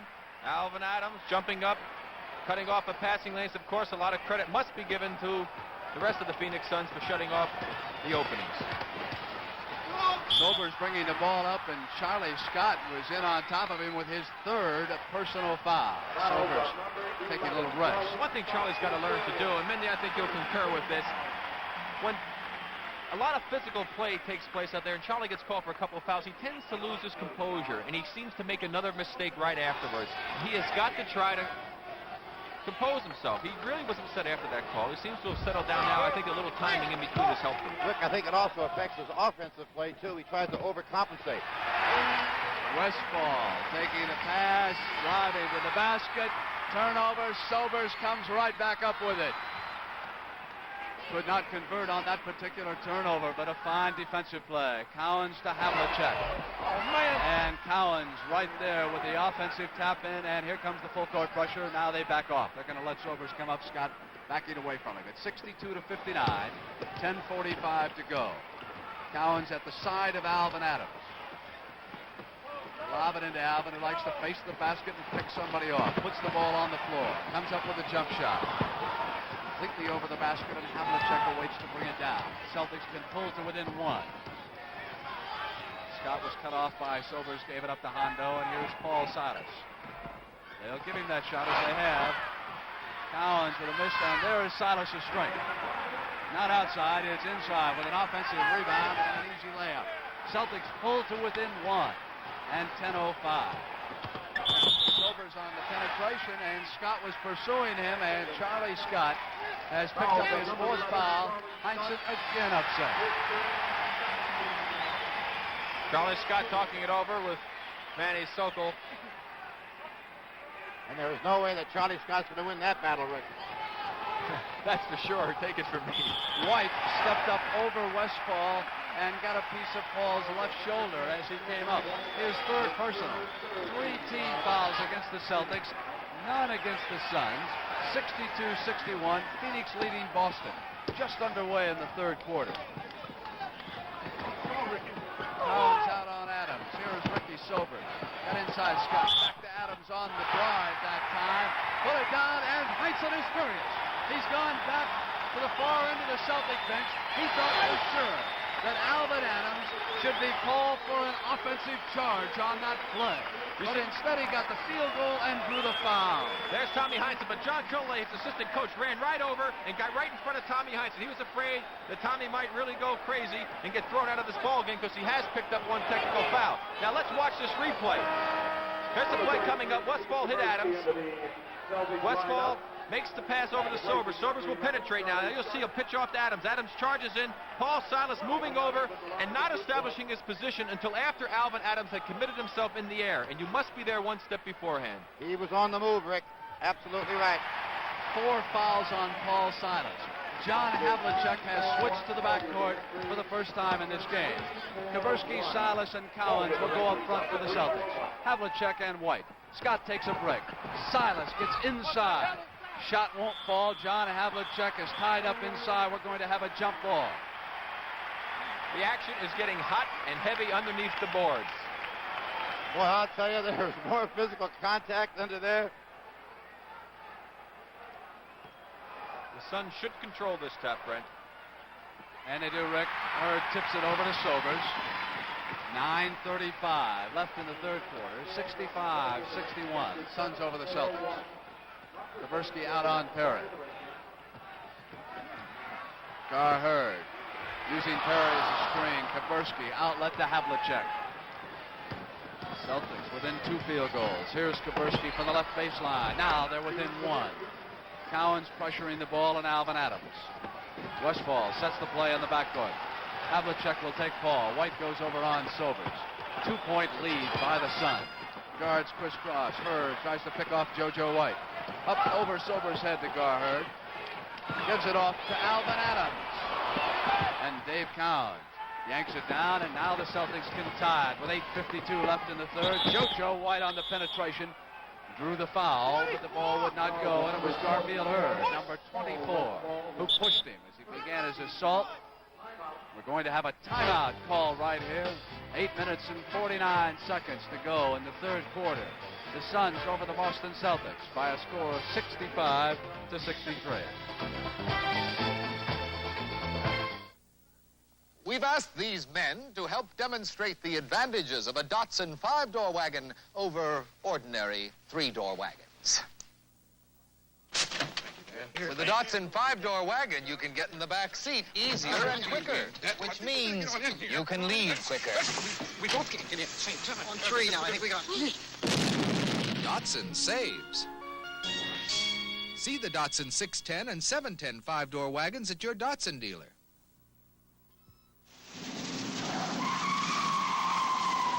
Hi. I don't drive that way out on the streets, and please don't you either. You know the old gray ghost here? Well, inside she runs like a top. That's why the folks at STP hired me, because they know I take good care of my own cars, including my new family wagon here, and I use STP oil treatment in all of them.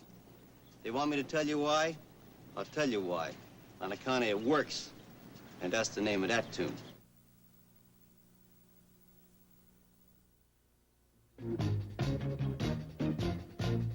Sunday at 1:30 p.m., CBS Sports will present the incomparable Pele, leading the New York Cosmos against the defending North American Soccer League champion Tampa Bay Rowdies. That's the New York Cosmos, led by Pele and Italian sensation Giorgio Canaglia, taking on the Tampa Bay Rowdies, Sunday at 1:30 p.m. Eastern.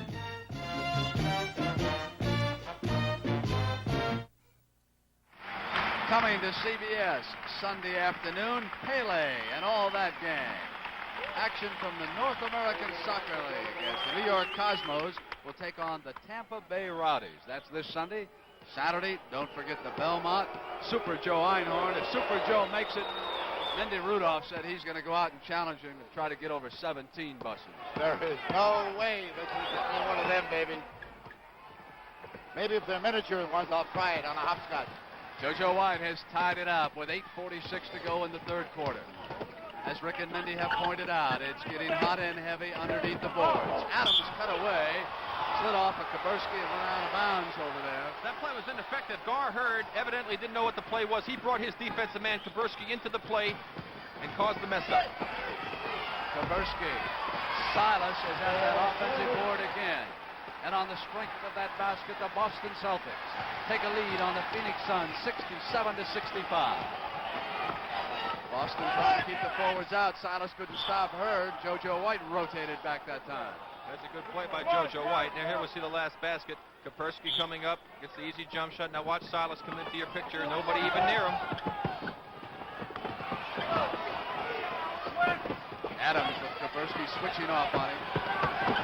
Cowens watching Heard. With about 2 seconds, Gar Heard arches one in from outside.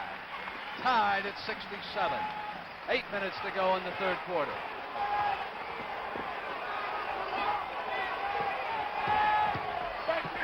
Cowens takes the pass from Hondo, and Silas is all alone inside. A defensive mistake inside by the Suns. You'll notice what's happening, Brent, is that Gar Heard is coming over and double teaming on Cowens, leaving Silas wide open. And there it is. Watch it. Wide open is Silas, Rick. What Ricky Sober should have done, he was the weak side guard on that play. He's got to drop down as deep as the basketball, and if he had done that, he might have been able to prevent that play. Suns going back to work, trailing by 2 points in the third quarter. This is the fourth game of the NBA championship. Paul Westphal on the drive, and his left-handed shot is tied. Paul Westphal having the hot hand, excellent move. He has tremendous ability to shoot the ball with both the right and left hand in close. 23 points for Westphal. Battle for the missed shot. Sobers picks it up. Suns can take the lead here again. 7:20 to go in the third.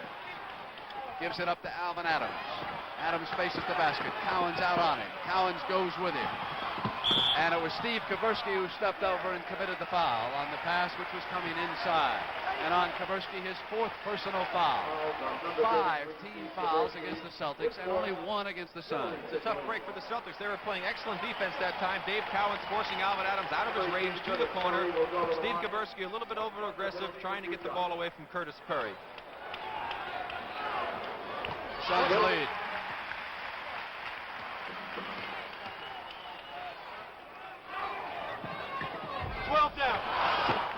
by 1, and here come the Celtics.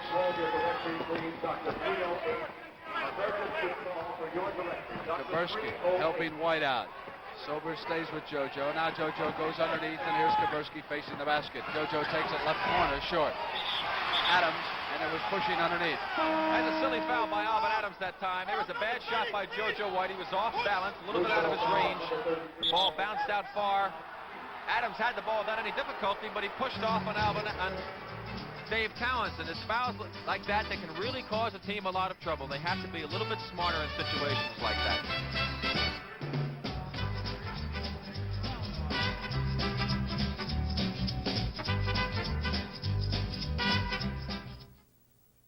When Roger Green was a little boy, he wanted to be a policeman. Last week it happened. Car 34. When Roger brought home his new Bearcat police scanner. Car 34, 10-4. Bearcats automatically track down the action around town and make you a part of it. Police calls, fire calls, emergency calls. Car 34 has suspect in custody. Well done. Bearcat scanners, the most exciting thing that's happened to home entertainment since television. Bearcat, the largest selling police scanner in America. I really find my Datsun extremely durable. I drive it everywhere. I literally live in the car to a degree. And 247,000 miles on that Datsun, and it just keeps going and going and going and refuses to quit going. That's a durable car. They're put together to stay together for Datsun savings that just won't quit. All 3 Datsun B210s deliver 41 miles per gallon highway, 29 city. Datsun saves. Betty, meet Chris Case, our new anchorman. Hi. We've already met. Your aftershave. It got here about 5 minutes before you did. Don't jump. Actually, I was going to ask you to wait out there. Honey. Can I make a suggestion? Suggest. Menon Skin Bracer aftershave. It's got a nice, clean smell. Not too perfumey. It doesn't arrive before you do. Thanks, I needed that. Chris Case, Skin Bracer. Remember? I don't believe we've ever met. Skin Bracer doesn't get there till you do. From the Veterans Memorial Coliseum in Phoenix, Arizona, Game 4 of the NBA Championship Series has been tied 7 times. Right now, Phoenix leads Boston by a point, 70-69. 6:48 to go in the third quarter. Cowens came up against the double team and put the Celtics ahead by a point. Sobers was there along with Alvan Adams, and David went to the basket anyway. Dave just took it right to him, and they couldn't stop him. Right there. Garfield Heard. Sobers cuts off him and gets to the basket on the easy layup. That is very unusual. Very poor weak side help that time by the Celtic defense, something that they do so well. White misses and Heard rebounds. With the Suns leading 72-71, Paul Westphal has control. Curtis Perry wants it inside, puts it away. It's 74-71. 2 pretty offensive plays in a row by the Suns.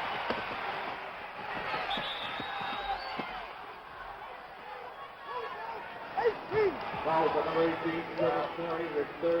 take a look at this last basket coming up and watch this excellent pass coming up. There he goes, rolling to the basket. Gar Heard, lob pass by Westphal, catches it in the air, lays it in. Tremendous timing. That was the 3rd foul against Curtis Perry. Silas short, and Cowens just dove in there to pick it up and then went down. Fans thought there should have been a foul. Don Murphy called it a force out of bounds. It seemed to me that Dave Cowens, no momentum carrying out. Here he goes, he catches the ball, he lands, it goes right out of bounds. I can't see how that's a force out. He bounced off the Phoenix player. You're right, Rick. Celtics have possession as a result of that. Silence. Got Heard up in the air and was guilty of a 3-second violation. They have turned it over. Tommy Heinsohn calling a timeout with the Celtics down by 3 points. It has been a frustrating week in Phoenix for Tommy Heinsohn. He will not choose this city to vacation in.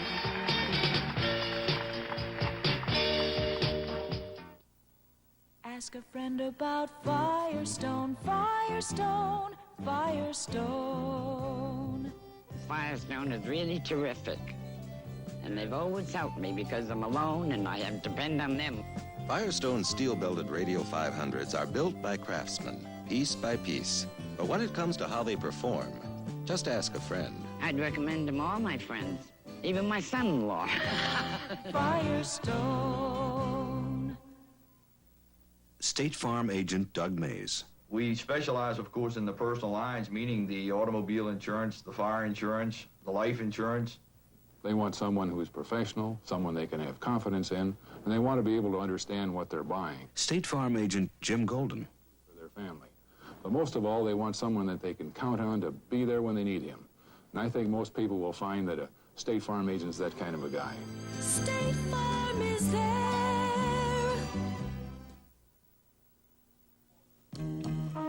The team's wearing red and blue, but the captain's wearing an old yellow sweater. Today, he's just there for the cheering. This is the color Polaroid Super Shooter now turns into a 60-second masterpiece. More red, more blue, more yellow than you ever got in 60 seconds before. Polaroid Super Color film and $28 Super Shooter. Back in Phoenix, and is that youngster ever enjoying the action here? They love this team down in Phoenix with 5 minutes and 41 seconds to go. You know, when you think about it, they haven't got a lot of major teams down here. Arizona State, a great college team. JoJo White picked up a foul on Ricky Sobers in the backcourt. And there is the president of the team, Richard Block, applauding that call. Right on, says Richard. And don't forget Game 5 back in the Boston Garden. Ricky Sobers going to the free throw line with an opportunity to widen the lead from 3 to 5. There's number 4. The fans have taken upon mimicking Tommy Heinsohn's every motion when he's up off the bench. They're standing up and doing the exact same thing that he's doing. Penalty shot. So far, the Suns are not over the limit. 5:34 to go in the third quarter. Sobers uses the penalty well, and it's 76-71. It's a 5-point lead and 5:30 to go.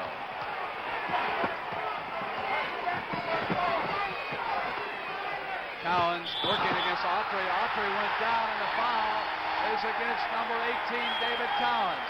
That's his fourth. He turned around on Autry and was called for using an elbow. Heinsohn up again. Cowens livid. Paul Silas setting a pretty good screen right there on Dennis Autry. Now watch Autry try and establish position. He gets in front, the contact, he falls down. Dennis Autry does that as well as any center in the league. And Dave Cowens did not appreciate it at all. He's still complaining about it. It's making me look good. Out of bounds. Phoenix has turned it over. What he was looking at, Brent, was for Don Murphy, who possibly he thought may have called the foul the other way. But Don held up on his whistle. Heinsohn is up off that bench watching the action right now. Curtis Perry knocked that pass out of bounds. It's 76-71. Heinsohn is livid over there on the side. I have to say one thing. I don't think he's going to make it through the game, Brent. It's 7-5 that you're right. Havlicek gives it up now. Here comes the rookie. Sobers. John fell down. Let's see if he's all right. Hondo is back up. 78-71. He's got the ball. He's okay. He went down heavily trying to catch up with Sobers. He slipped. Charlie Scott, you can hear the crowd. That's the sixth man here in Phoenix. Off of Kaburski's hands, Perry came out for it, and both the referees are looking at each other, and finally they'll come the other way with Phoenix. They didn't know for sure which way they were going to go with that one. Ricky Sobers puts it down. 4:26, and listen to this noise in the background. No, whistle. They didn't hear the whistle. Exactly. I don't believe it counted. No, Manny Sokol blew the whistle. The crowd was so loud that nobody could hear the whistle. He called a foul on John Havlicek, grabbing Ricky Sobers when he was cutting through to the basket. Sobers will go to the free throw line. Tom Heinsohn just doesn't believe what he's seeing out here this evening. He wants a timeout after the free throw, he said. I'll tell you something, fellas. I'm surprised that Tommy Heinsohn hasn't been chased up until now in the way he's been carrying on over there. He has spent more time off the bench this evening than he has on it.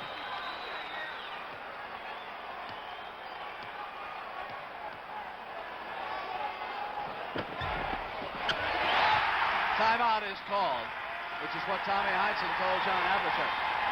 I don't know who's ahead down there in Phoenix. You can just listen to the crowd. It's 80-71. The Suns have built a 9-point advantage in an arena where they have won 18 of their last 19 games. And the only loss during that streak was to the Golden State Warriors on a Friday night down here during the Western Conference Championship. I was here that night, and the Suns had a chance to win that basketball game. They did not play well against you. That's exactly right. We had a lead. They came back in it. They had an opportunity to win that one also, and we were able to pull it out, but they came back for another big win. 10 straight points, Rick, by the Suns. They were down by a point when they started this streak. Right now, what Tommy Heinsohn is sure is talking to his team about is that it can't let the emotion of this crowd affect the way they're going to go out there and perform. They must try to go out there and do what the Boston Celtics do best. That is continue to put on good pressure, to try to get good shots, perhaps establish that inside game a little bit more that was so successful early with Dave Cowens, and he also was able to score a few more times here. I don't think that the Boston Celtics will lose their composure. They're too fine a basketball team for that. Reminder of Super Joe Einhorn, World Cycle Jump, Saturday on the Sports Spectacular. Brett, Rick, I might add that all this has taken place, that is the Phoenix lead, with JoJo White on the bench. JoJo White has just come back into the ball game, and we'll see how that affects it from here on in. And of those 10 straight points that you mentioned, Brent, scored by Phoenix, 6 of them have come from Ricky Sobers, who was, of course, thrown out in that last ball game. Scott and White in the backcourt, and the whistle was blown inside that time. As Curtis Perry that time called for holding John Havlicek. His fourth foul, Rick, and Keith Erickson immediately gets off the bench and enters the game, replacing Curtis. 4 minutes and 13 seconds to go in the third quarter. That, of course, equalizes the advantage that the Suns would have on the boards, bringing Erickson in for Perry.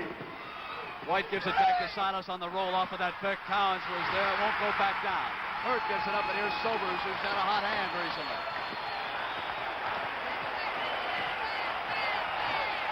80-71, Suns over the Celtics. Hurd with an inside move, and it won't stay down, and Ricky Sobers comes back out with control. Both teams missing easy opportunities underneath the basket. A lot of tension in this ball game. Gave the Suns a fresh 24. Erickson. That's what he did so well in the last two series. Pop open that easy opportunity, 18-footer. An 11-point lead. Sobers knocked it away, but Cowens was there, and no basket. That is a foul on Ricky Sobers for reaching behind JoJo White, picking up his fourth personal foul also. Westphal checks into the game. Mindy, you pointed out that JoJo White was on the bench before. Paul Westphal, the leading scorer for the Phoenix Suns, was on the bench during that run by Phoenix. Shows you just don't know what's going to happen in a professional basketball game. It is really incredible. That's what makes it so great, Rick. It's so unpredictable. Exactly. And one thing I want to point out now we have a chance, it's easy for us to be sitting here telling the things they should be doing and shouldn't be doing, but it's very difficult out there on the floor to achieve perfection. The whole thing, as far as the secret of it is concerned, is to try to minimize your mistakes and learn by those that you make. 82-72. Tommy Heinsohn watching as the Celtics have just scored their first points in over 3 minutes. We have 3 minutes and 16 seconds to go in the third quarter. Suns patiently go to Paul Westphal from deep in the corner, and out come the Celtics. They can pull to within 8, but they've turned it over on a sloppy pass. And Scott's hurt. He hit a microphone over there. He hit the cameraman first. He hit the cameraman's camera, and he hit it on his knee. He ricocheted off of a cameraman, and he hit a microphone over there as he came down. I'm not sure where he was struck. It might have been around the groin area where he took that microphone. Looked like he grabbed the knee first, Brent. Was it the knee? Him going down. He grabbed his right knee as he was going down, or the left one. I'm not positive, but he reached for his knee. Let's take a look now. Here's Charlie, crashes in. Now watch his knee. It looks like the right knee crashes into the camera. Now watch him grab a knee. No, it was his left one. He grabbed the left knee. You see his hand on the knee right there. That's a film cameraman over on the side. It hit the table. Looked like his left knee crashes into the table. No question about it. He hit that film cameraman and then bounced off up into the table. Paul Mahalik, the alternate referee, reaching over to assist him. Tommy Heinsohn is there, and Charlie Scott is up. He of course, was a former star down here.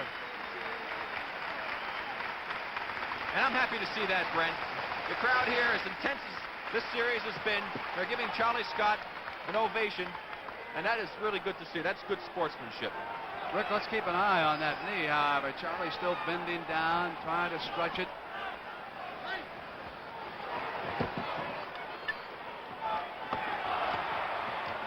Three minutes, 82-72. Phoenix with a 10-point lead. Autry working against Cowens. Westphal has it knocked away. Scott's got a lead. Long pass. Gar Heard gets back and knocks it out of bounds.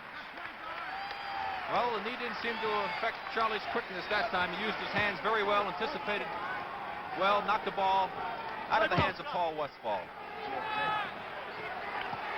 Dick Van Arsdale working in that backcourt for Phoenix, along with Paul Westphal.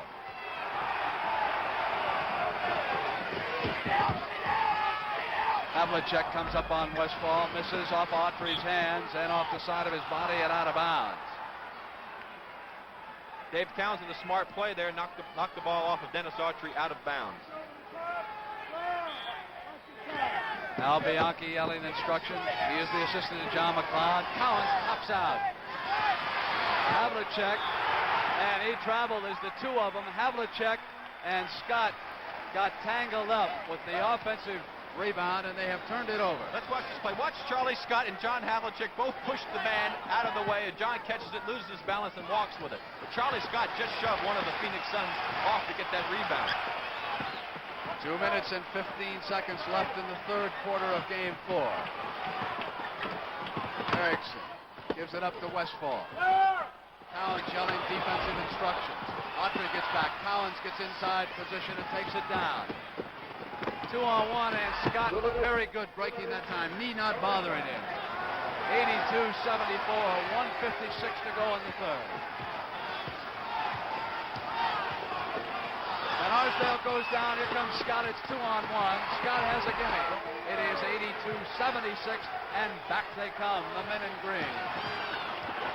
And Arsdale cuts to the leg, gets inside on the penetration. And that is another foul.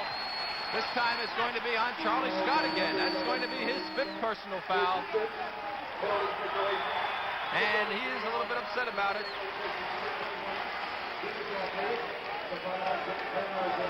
This could be a problem for the Celtics. When Charlie goes out of the game, they seem to lose a little bit of the intensity as far as picking up in the backcourt and putting pressure on the Phoenix Suns guards. And it's going to be Kevin Staken coming in for him, Brent. And Rick Alvan Adams just checked back in for Phoenix.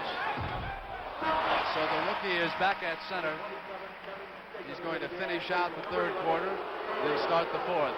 And here's Kevin Staken being booed, obviously, because of the fight that he got into with Ricky Sobers on Sunday afternoon in Game 3. And don't forget Game 5 in the Boston Garden, 9 p.m. Eastern Time on CBS. And here comes Staken, second-year pro from Providence with number 27. Against Paul Westphal, a former teammate. Westphal comes in behind him and was called for the foul, reaching around him. Watch the play here. Staken dribbling the ball. Now watch Westphal sneak around his left side, reach under, try to go for the ball, catches a little bit more than just the basketball.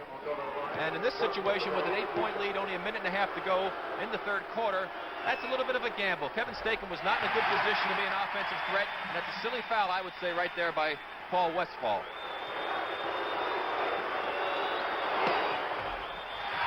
Misses both free throws.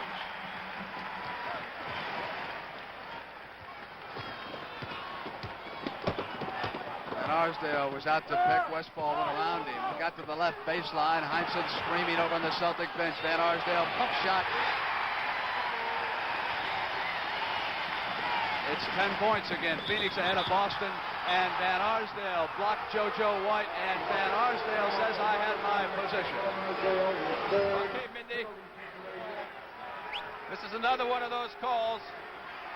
The big key here, Rick, is to watch that defensive player. There's the mayor of Phoenix.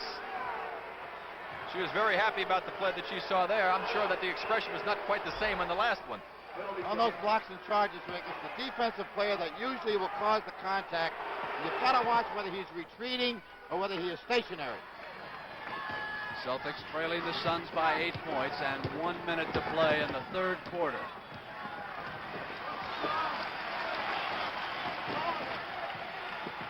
Adams trying to pick someone off. Celtics with excellent interior defense. Westphal finally on an awkward turnaround.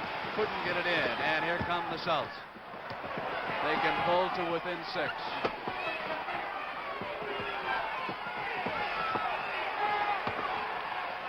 From the perimeter, White misses.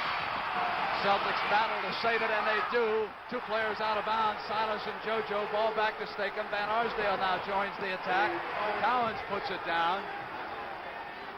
And it's 86 to 80 and 21 seconds. And they ran into the president of the Suns, Richard Blount.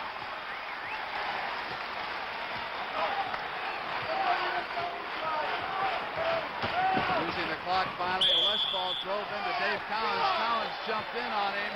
And let's see who that first foul is on. That is on Dave Cowens, Brent, and that is a big foul. Paul, that was a great move by Paul Westphal to create that foul opportunity by Cowens. He got by JoJo. Watch him come up. Cowens goes up, leaves his feet. If he hadn't left his feet, he might have been able to draw the charge, Mendy. He's been all right as long as he's been on the floor. You're right.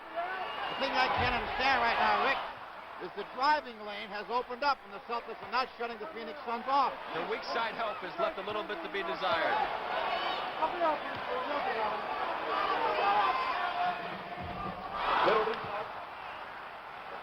Very unusual, Brent, for Paul Westphal to be missing 2 consecutive free throw opportunities. He's an excellent free throw shooter. Makes this one, it is 87 to 80. Phoenix in the last 5 seconds of the third quarter. Stakem driving to the basket. It wouldn't go down. Havlicek tries to put it back up. Buzzer goes off, and the Celtics cannot score. The crowd is on its feet in Phoenix. They think the Suns have come all the way back. Let me remind them that the Celtics have 12 minutes. I definitely recommend a Datsun from the experience that I've had. Well, when I originally bought the pickup, I thought I'd be able to put about 50,000 miles on it, and then I was figuring on trading it off. But it's got 118,000 miles on it now. It's been absolutely the most durable vehicle I've ever owned, and I'll definitely buy another one if it ever wear out. 2 tough Datsun pickups, 7-foot stretch and 6-foot standard. No wonder Datsun's America's #1 selling small pickup. Datsun saves. You know what to do if you're stuck on the highway? This woman did. First, she pulled off the road so her car wouldn't be a hazard to other drivers. She turned on her flashers, put the hood up, and tied on a handkerchief distress signal. Then she locked the doors and waited for the police. So nice to see you. You'll find more answers about car breakdowns and how to avoid some of them in the Breakdown book, free from your participating Shell dealer. Come to Shell for answers. The NBA championship on CBS will continue after this word from your local station. A hidden TV camera plays a major role in a kidnapping on Hawaii 5-0. Tomorrow night at 9, 8 Central on CBS.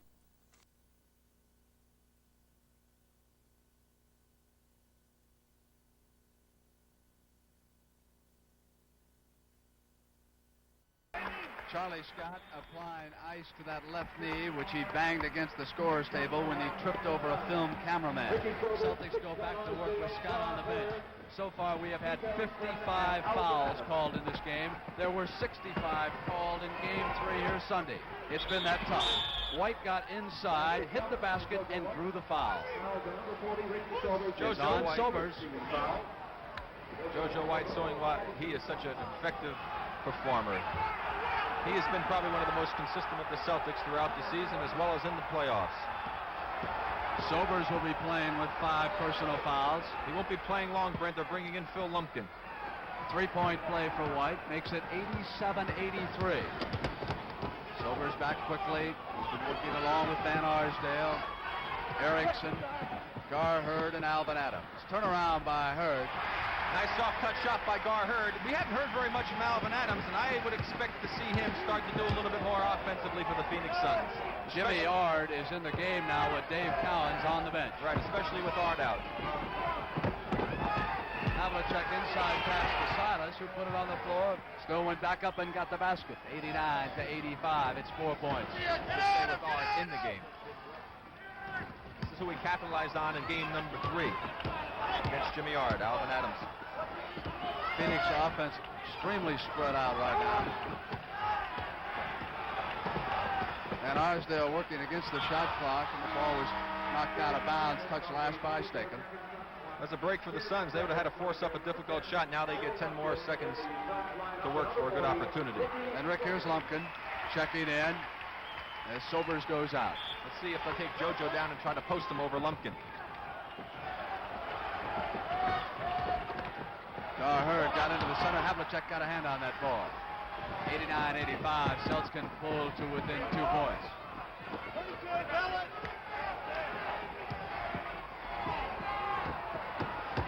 Silas on a drive to the basket, tossed it up, through the foul.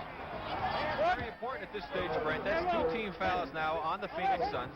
Take a look at the play right here. This Silas putting it on the ground, going up to the basket, picking up the foul. But it's a situation now where this is really a big bonus for the Boston Celtics. They've got Dave Cowens and Charlie Scott sitting on the bench, and they're whittling away at that Phoenix lead.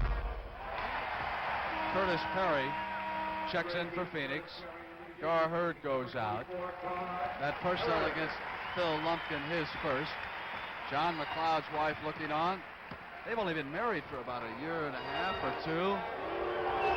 John, of course, formerly the coach at Oklahoma.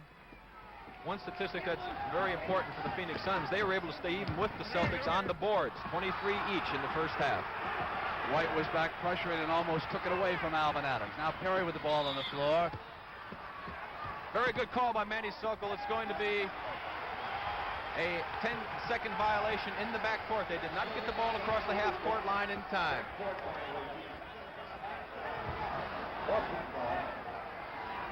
John McLeod, I'm sure, was not too happy with that turnover. His team ahead by 3. And the Celtics whittling away.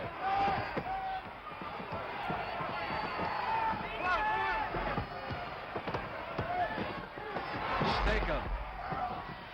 Silas again at the offensive glass. Through the foul. He'll come to the line.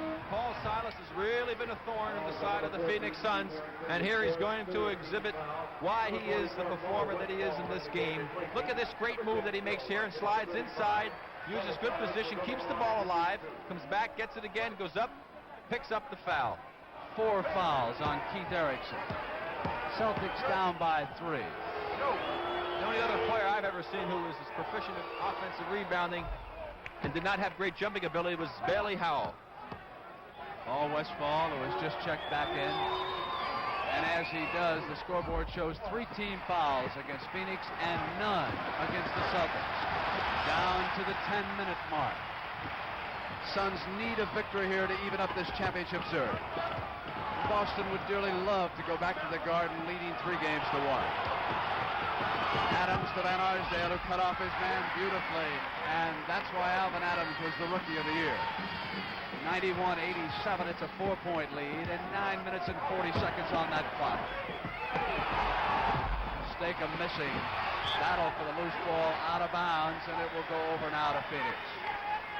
Take a look at this last play by Phoenix. Alvan Adams goes up in the air, makes a super pass to Dick Van Arsdale, who cut to the basket when his defensive man turned his head.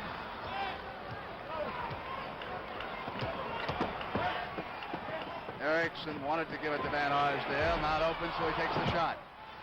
And the Celtics control at the defensive end.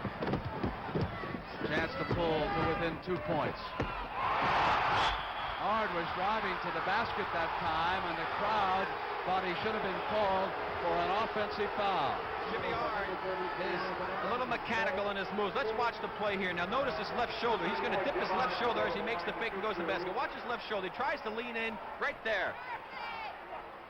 Alvan Adams picking up the foul, hitting him on the arm as he goes in. Mindy, what do you think about that little dip move with the left shoulder? He's like initiating the contact there.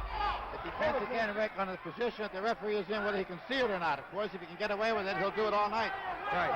Jimmy Ari once again doing a good, smart thing, going to the basket where you have a lot better opportunity to capitalize on defensive errors. Celtics pulled to within a field goal. Pressure now as Westphal comes up. Stakem takes the ball. No team fouls yet against the Boston Celtics. Lob pass to Alvan Adams, who puts it away inside.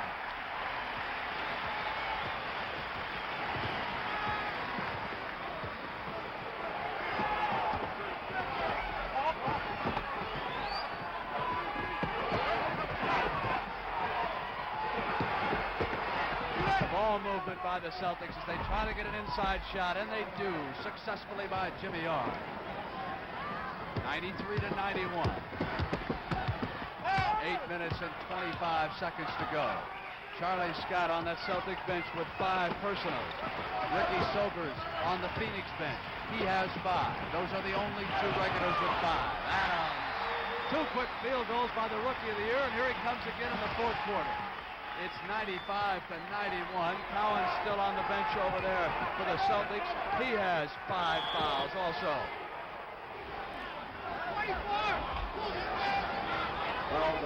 That was Paul Westphal picking up the foul. That is his 4th personal foul. Watch the play. He grabbed onto the pants of the man he was guarding, is what Don Murphy said, as he was trying to cut across to the opposite side of the floor. And he is really upset about it. He was trying to find out what happened, and when he was told, you saw his reaction there. Bianchi and McLeod are arguing along with Paul Westphal right now.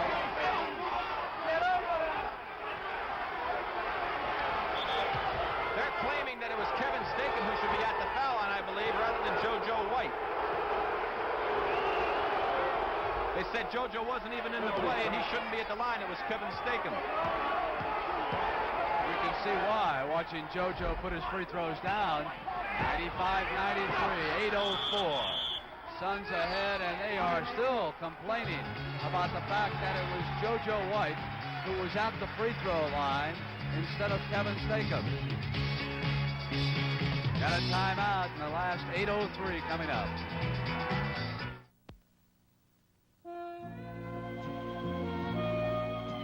I started drinking light beer from Miller a couple of years ago. I started drinking it because I heard it was less filling. But you know something? I kept on drinking because it tastes so great. Now, I don't care what you guys like about it, as long as you like it. Hello, Mickey. Got a light? Sure, doll. What's a nice girl like you doing in a commercial like this? Light beer from Miller. Everything you always wanted in a beer, and less.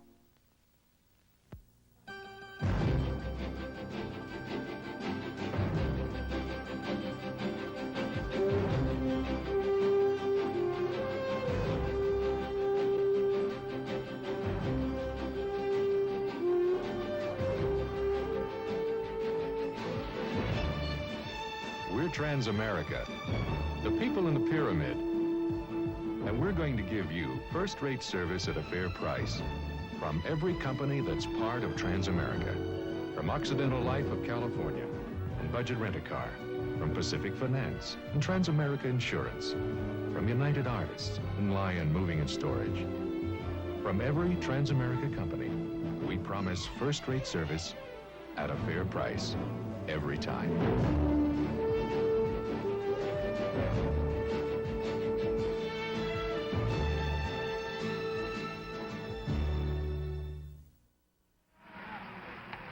All right, here we are, and you can see where the arrow is pointing. Paul Westphal grabbing Kevin Stakem's shorts, and they had every right in the world to be arguing. The officials missed this play. JoJo White had no business being on the free throw line. He's a good free throw shooter. Kevin Stakem had just a short time ago missed 2 free throws, and so that's what the argument was about, and the Phoenix Suns were right. And the 6th man in Phoenix up cheering again. 8 minutes and 3 seconds. 95-93. The Suns over the Celtics. Suns trailing the Celtics in this championship final 2-1. Van Arsdale, Westphal, Erickson, Adams, and Perry.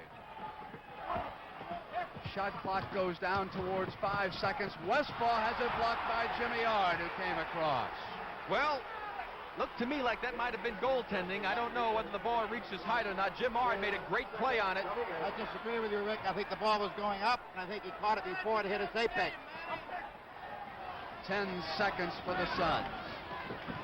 Adams with Ard on him.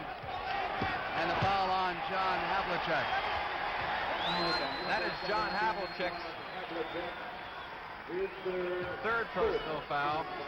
That's only the first team foul against the Celtics, and the Suns are in the bonus. A very big factor in a close basketball game. Adams gets around on Ard and hits the iron. Perry deflected it over to Westphal. That's a big break for the Phoenix Suns. A tough shot by Adams didn't go, and they were lucky to get the ball back. 4-point Suns lead. Cowens and Scott still on Tommy Heinsohn's bench.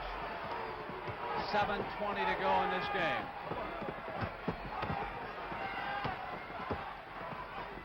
JoJo. And it's a 2-point Phoenix lead. Tommy Heinsohn faces a very interesting problem. How long do you keep them out? Can the Suns possibly run off 6 quick points, and then you might have real trouble bringing them back in? Or do you bring them in now while it's still close? Interesting problem. Suns take the shot clock inside of 10.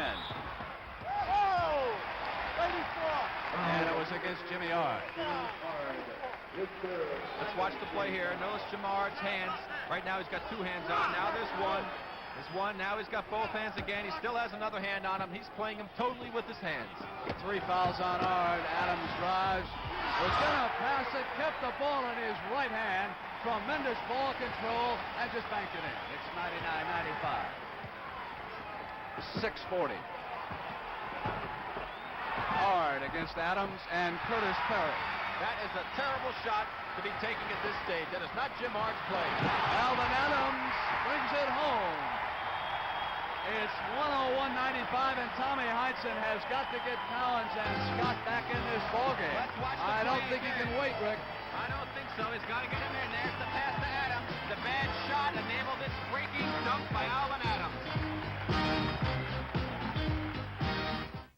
Unbelievable as it may sound, my first Datsun had 150,000 miles on it before I ever relined the brakes.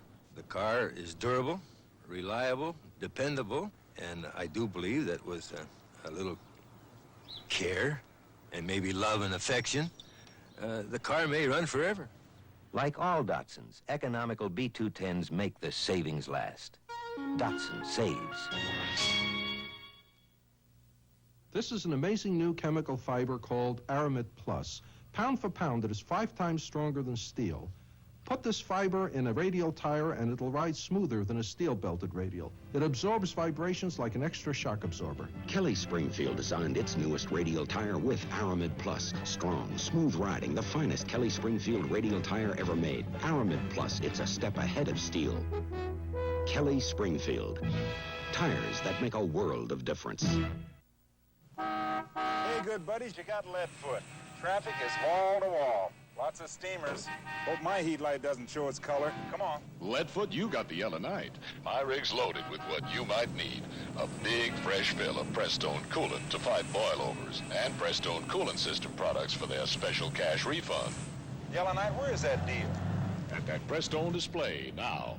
10-4 and rolling your way for Prestone 2. We've got one brewing in Phoenix. It is 101-95, Suns over the Celtics. And you're looking at the man right here, and there are his stats. 20 points, 6 rebounds, 6 assists, and Alvan Adams has scored 8 of Phoenix's last 10 points to give him a 6-point lead. Cowens back in the game. Charlie Scott back in the game. The stretch run. Both with 5 fouls. White, Harris by Perry. Over to Scott. And the pass is turned over as it goes out of bounds. Excellent defense again by the Phoenix Suns as Ricky Sobers prepares to come back into this ball game. Down to 6 minutes. Havlicek helping Cowens out with Adams as Perry comes up with a turnaround and JoJo White with rebounding position.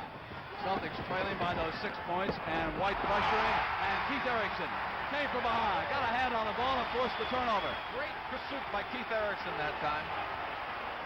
Now Van Arsdale sets it up. Suns go to work against the shot clock. Adams being fronted and back. Here's Silas over on Perry. Adams far away from the basket. Shot clock down toward 5. Inside of 5. Pass gets away from Perry. And it has gone off. Would you believe that play? I thought for sure it was going over to the Boston Celtics that time. That was good hustle by Curtis Perry, who never stopped hustling after the ball and had a chance to throw it back in off of Paul Silas's legs.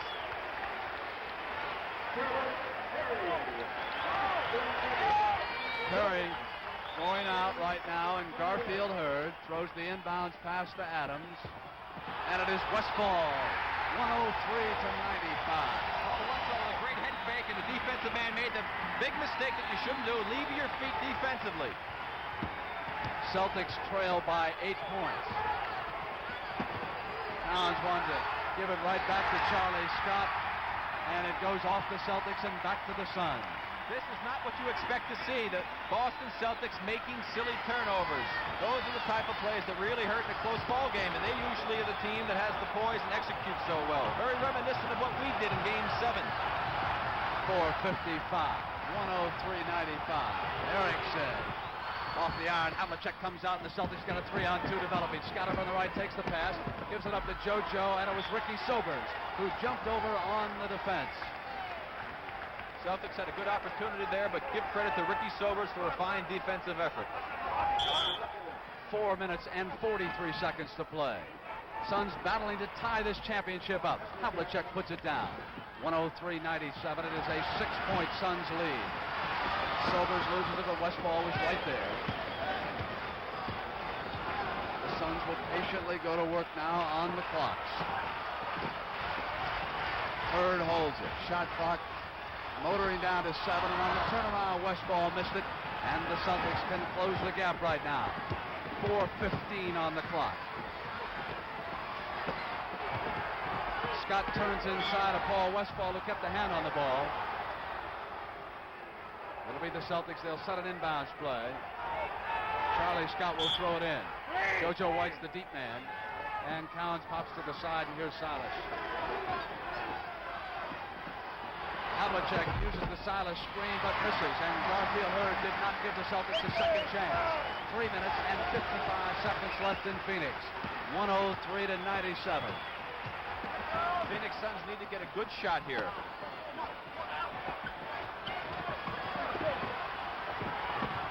Cowens jumps out on Westphal on the switch. Sobers down in the corner. Charlie Scott having a fourth consecutive playoff game in the finals, setting all sorts of records for that particular statistic.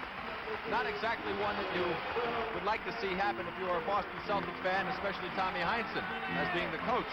You don't want a player like that to foul out of the game. Let's watch the play. Charlie Scott coming, running over, trying to fight off the screen. You see him right there as he hooked Alvan Adams. Right there, he's holding on to him again. No question about the call. Celtics not yet over the limit. 3 fouls. Manny Sokol was over talking to Tommy, and Heinsohn making a couple of steps back toward him. John Killalay, the assistant coach, pushing Tommy back. The crowd yelling for that second technical. Tommy picked one up early. Curtis Perry replaces Keith Erickson for John McLeod. Well, I'll tell you one thing, Tommy Heinsohn has really been demonstrative over there and has gotten away with quite a bit in this game, Mindy. I think he should have been probably ejected maybe 4 or 5 minutes ago, Rick. He has really been up and down like a yo-yo. Adams missed the shot, and here's Hondo back for the Celtics. Gar Heard, outlet now to Westphal. Cowens comes back with JoJo White. Adams gets inside, and there's Dave Cowens. And Cowens down with the rebound. 3:19. Don Nelson on the floor for the Celtics. Havlicek in that backcourt. Charlie Scott having fouled out. Don Nelson from the left corner put it down. It's 103-99. It is a 4-point Phoenix lead. 3:04. We're going to have a timeout as both teams will go over to talk it over. The Celtics over to meet a very unhappy Tom Heinsohn. who has been up and down both games that the Celtics have played here. Well, I would have to say the Phoenix Suns in the last two sequences down the floor became a little impatient. Alvan Adams took two quick shots, enabling the Celtics to go back down the floor and have an opportunity. They were 6 up. They had a chance to go to 8. They did not capitalize on it, and that could hurt them. Tonight's NBA championship game sponsored by Datsun, America's #1 selling import for cars and trucks. Datsun saves.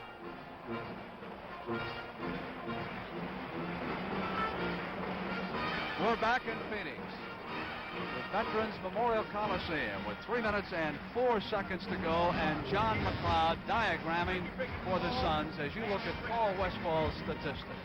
John McLeod, I'm sure, is going to try to get his Phoenix Suns to get a good opportunity at scoring a basket. They need it badly. They had a chance to capitalize on some turnovers by Boston. They have not been able to do it. The impatience has hurt them somewhat, and I'm sure he wants to try to get them down inside, hopefully to pick up that 4th foul on the Celtics as well as scoring the basket. Right now, the Suns are in the bonus. The Celtics are not, and that could prove to be an important factor down in these last 3 minutes and 4 seconds. Scene shifts to the Boston Garden Friday night. The Celtics against the Suns, and keep in mind that the Celtics have not lost a playoff game in the Boston Garden this year. As a matter of fact, the last time they lost was in that opener of the Eastern Conference Final a year ago to the Washington Bullets. 9 p.m. Eastern Time, Game 5. 3 minutes and 4 seconds. It's 103-99. Suns have the ball out of bounds. Gar Heard will toss it in for John McLeod.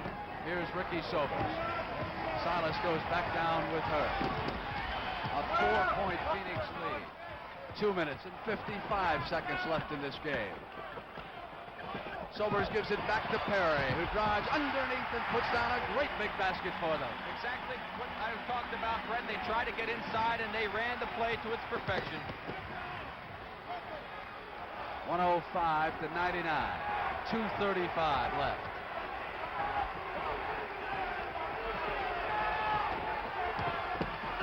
Don Nelson throws it up on the move, and Paul Silas had inside position on Adams. Celtics down by 2 field goals. What a marvelous game Paul Silas has played at the offensive board, as he usually does. I want to see Paul Silas sometime play a bad one there. I don't think he knows how. Here's Gar Heard, Silas there on defense. Sobers trying to get inside, gives it back to Alvan Adams with only 4 seconds left on that shot clock. And the 3-second violation, and an important turnover. This is an important series now for the Celtics. If they cut it down to 2 points, really puts the heat on the Phoenix Suns. 105 for 101. We are inside of 2 minutes here in Phoenix. Dave Cowens rolls the hook shot, and the Celtics trail by a field goal. Now the Suns come back. One of their 2 rookies, Ricky Sobers, puts it down. He's working along with Dick Van Arsdale. John McLeod moves down. Maybe he's going to send Erickson back in. Yes, indeed. It is Keith Erickson getting up. Curtis Perry holding it against Nelson. 138. Suns lead it. Sobers on the penetration. Throws it in. It's 4 points again. 107, 103, and 130. Havlicek right back down. Silas with control. Gar Heard giving him a lot of room. They'd love Silas to shoot it outside. He's inside. JoJo White, and it's 2 points again. Suns with the ball. The pressure cooker heats up. Sobers takes it and cuts in behind and brings it up, checking the clock. 114, 112, 107, 105. Suns leading it by a field goal. Celtics lead the ball back right here. Some good defense. Shot clock goes down toward 5 seconds. Garfield Heard got inside, and he tapped it back in after missing it. Tommy Heinsohn wants a timeout. 58 seconds. The Celtics are trailing it by 4 points. 109, 105, and it was Gar Heard the second time who put it down. For those Phoenix Suns, Brett, I just have to really give them a lot of credit. They just hang tough and come up with one big play after another in crucial situations. Let's watch the play here. There's the pass to Heard. He's a little off balance on the shot. He misses the easy opportunity, but watch how quickly he goes right back up. He doesn't even waste any time. He's over the rim, tipping it back in on a great second effort. The Celtics have been coming down. They, too, have been making the super plays, coming down with the big basket by JoJo, the big basket by Dave, and you've seen some really crucial plays being made by both teams under what would be very, very severe pressure situations. And this is the sign of a great athlete, being able to handle those situations and not let the pressure affect them. I think what might be important here, too, Rick, as we get out into the last minute, is that the Celtics do have one foul to give. So the next foul they commit will not be a penalty situation. And knowing the Celtics and the intelligent team that they are, they will use it wisely and probably try and steal someplace to pick up the ball and possibly get a field goal. The Phoenix Suns, in turn, must play smart also, Mindy. They have got to use the clock. That's their greatest ally right now. This next defensive series is one of the biggest defensive series they will have had to this point in their season. Super Joe Einhorn takes center stage on the CBS Sports Spectacular Saturday. 15, 16, 17 buses, what difference does it make? You'll see it live, 4:30 p.m. And also the Belmont Stakes. And don't forget Mackenzie's Bridge. We're giving you a sleeper tonight. Right-o. And now the 58 seconds left. If the Suns can make the Celtics use up 15 to 20 seconds on the shot clock, they really can help themselves a great deal. They can't let the Celtics get a quick, easy basket. They must make them use up the clock. Crowd chanting defense. Clock starts rotating down towards 50 seconds. It's 109 to 105. Celtics need to set up here and then get it back. Cowens again rolling inside. They trail it by 2. 50 seconds left in this basketball game. That's exactly what they did not want to allow to happen. Here is Sobers. Bringing it up on JoJo. Cowens in the backcourt, pressuring the ball. Cowens was leaving Alvan Adams. Inside of 40 seconds. Shot clock down towards 10. Suns lead it by a field goal right now. And there was a whistle. Don Nelson was working against Curtis Perry, and he held him up, and he drew the personal foul that time. That's a big play. Celtics will now be in the bonus. That takes care of that, Mindy, what you brought up. Now we have a situation where they get a new 24 seconds. There's only 34 to go in the game. If they can use up the clock, and John McLeod is going to call a timeout, and if they do score, the Celtics would then get the ball with approximately 10 to 12 seconds left in the basketball game, and the Suns would definitely be in control. This is now the biggest offensive series of the Phoenix Suns season. Let's put it on the other side of the coin, Rick. It's probably the most important defensive series coming up for the Boston Celtics. Without any question, and of course, the Boston Celtics, the one advantage they do have, if indeed they were not able to overcome this Suns lead right now and they lost this basketball game, they are going back to their home court where they have not lost, and it will become a 3-game series with 2 of the games being played in Boston. And while we have a chance, I want to credit our director, Sandy Grossman, and our producer, Chuck Milton, with another outstanding job. I've been wondering how both would work with sunburns, and both have worked extremely well. 34 seconds. It's 109-107. Look for some intense defensive pressure on this inbounds pass. The Celtics have a tremendous reputation for being able to come up with a key defensive play on an inbound situation. And, of course, the Suns had some difficulty in the third quarter where they turned it over twice in the same situation. Who is it going to be? Alvan Adams? Paul Westphal? Let me go on the hook here, Rick. I've noticed that Curtis Perry is beating Don Nelson. Let's look to see if they clear out and possibly go to Curtis Perry. I would agree with you on the penetration standpoint. As to who they go to, Mindy, I think they're going to want to get the ball down inside. Mindy, hold up just a moment, because I think he's going to take Curtis Perry out right now. He's going to go with Garfield Heard, Keith Erickson, Dick Van Arsdale, Alvan Adams, and Ricky Sobers. So Perry goes over to the sideline and sits down with 34 seconds on the clock. The Celtics, of course, we have Cowens, Havlicek. Kaburski has come in to give them just a little bit more mobility as Nelson comes out. If the Celtics had the ball, I'm sure that Nelson would stay in there for a shooting touch. Clock starts down. Mindy Rudolph and Rick Barry have set the stage. The Suns lead it by 2. Patiently against the clock. Alvan Adams turns to pass it off. Garfield Heard with Kaburski on him. Keith Erickson out away from the basket. Won't go. Alvan Adams. Here come the Celtics with a chance to tie. Down toward 10 seconds. Here's Hondo Havlicek. Heinsohn pointing at the clock. Havlicek now gives it over to JoJo White. White pumps one up. Won't go. There it is. The Phoenix Suns have given us a 6th game as they win again at home. The Celtics had a chance with 10 seconds to go. The big play here is whether or not they had a timeout to use. Why did the Celtics not call a timeout to set up? Let me tell you that Red Auerbach teaches you not to call the timeout before we go off the air. Throughout his career, he has set up the shot clock is down, bring it down, and get it in fast. That's why they didn't go to the timeout. Tommy Heinsohn was not calling for the timeout. He wanted quick pressure and the shot. That's Red Auerbach's style. Tonight it didn't work. So the final is 109-107. It means Game 5 Friday night, Game 6 Sunday. Glenn Musburger saying goodbye. From Indy Rudolph, Rick Barry, and Sonny Hill. From Phoenix Veterans Memorial Coliseum, with the final score, Phoenix 109, Boston 107. The NBA Championship on CBS is a presentation of CBS Sports.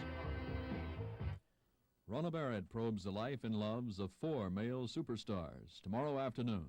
Due to mature theme, viewer discretion advised. This is CBS.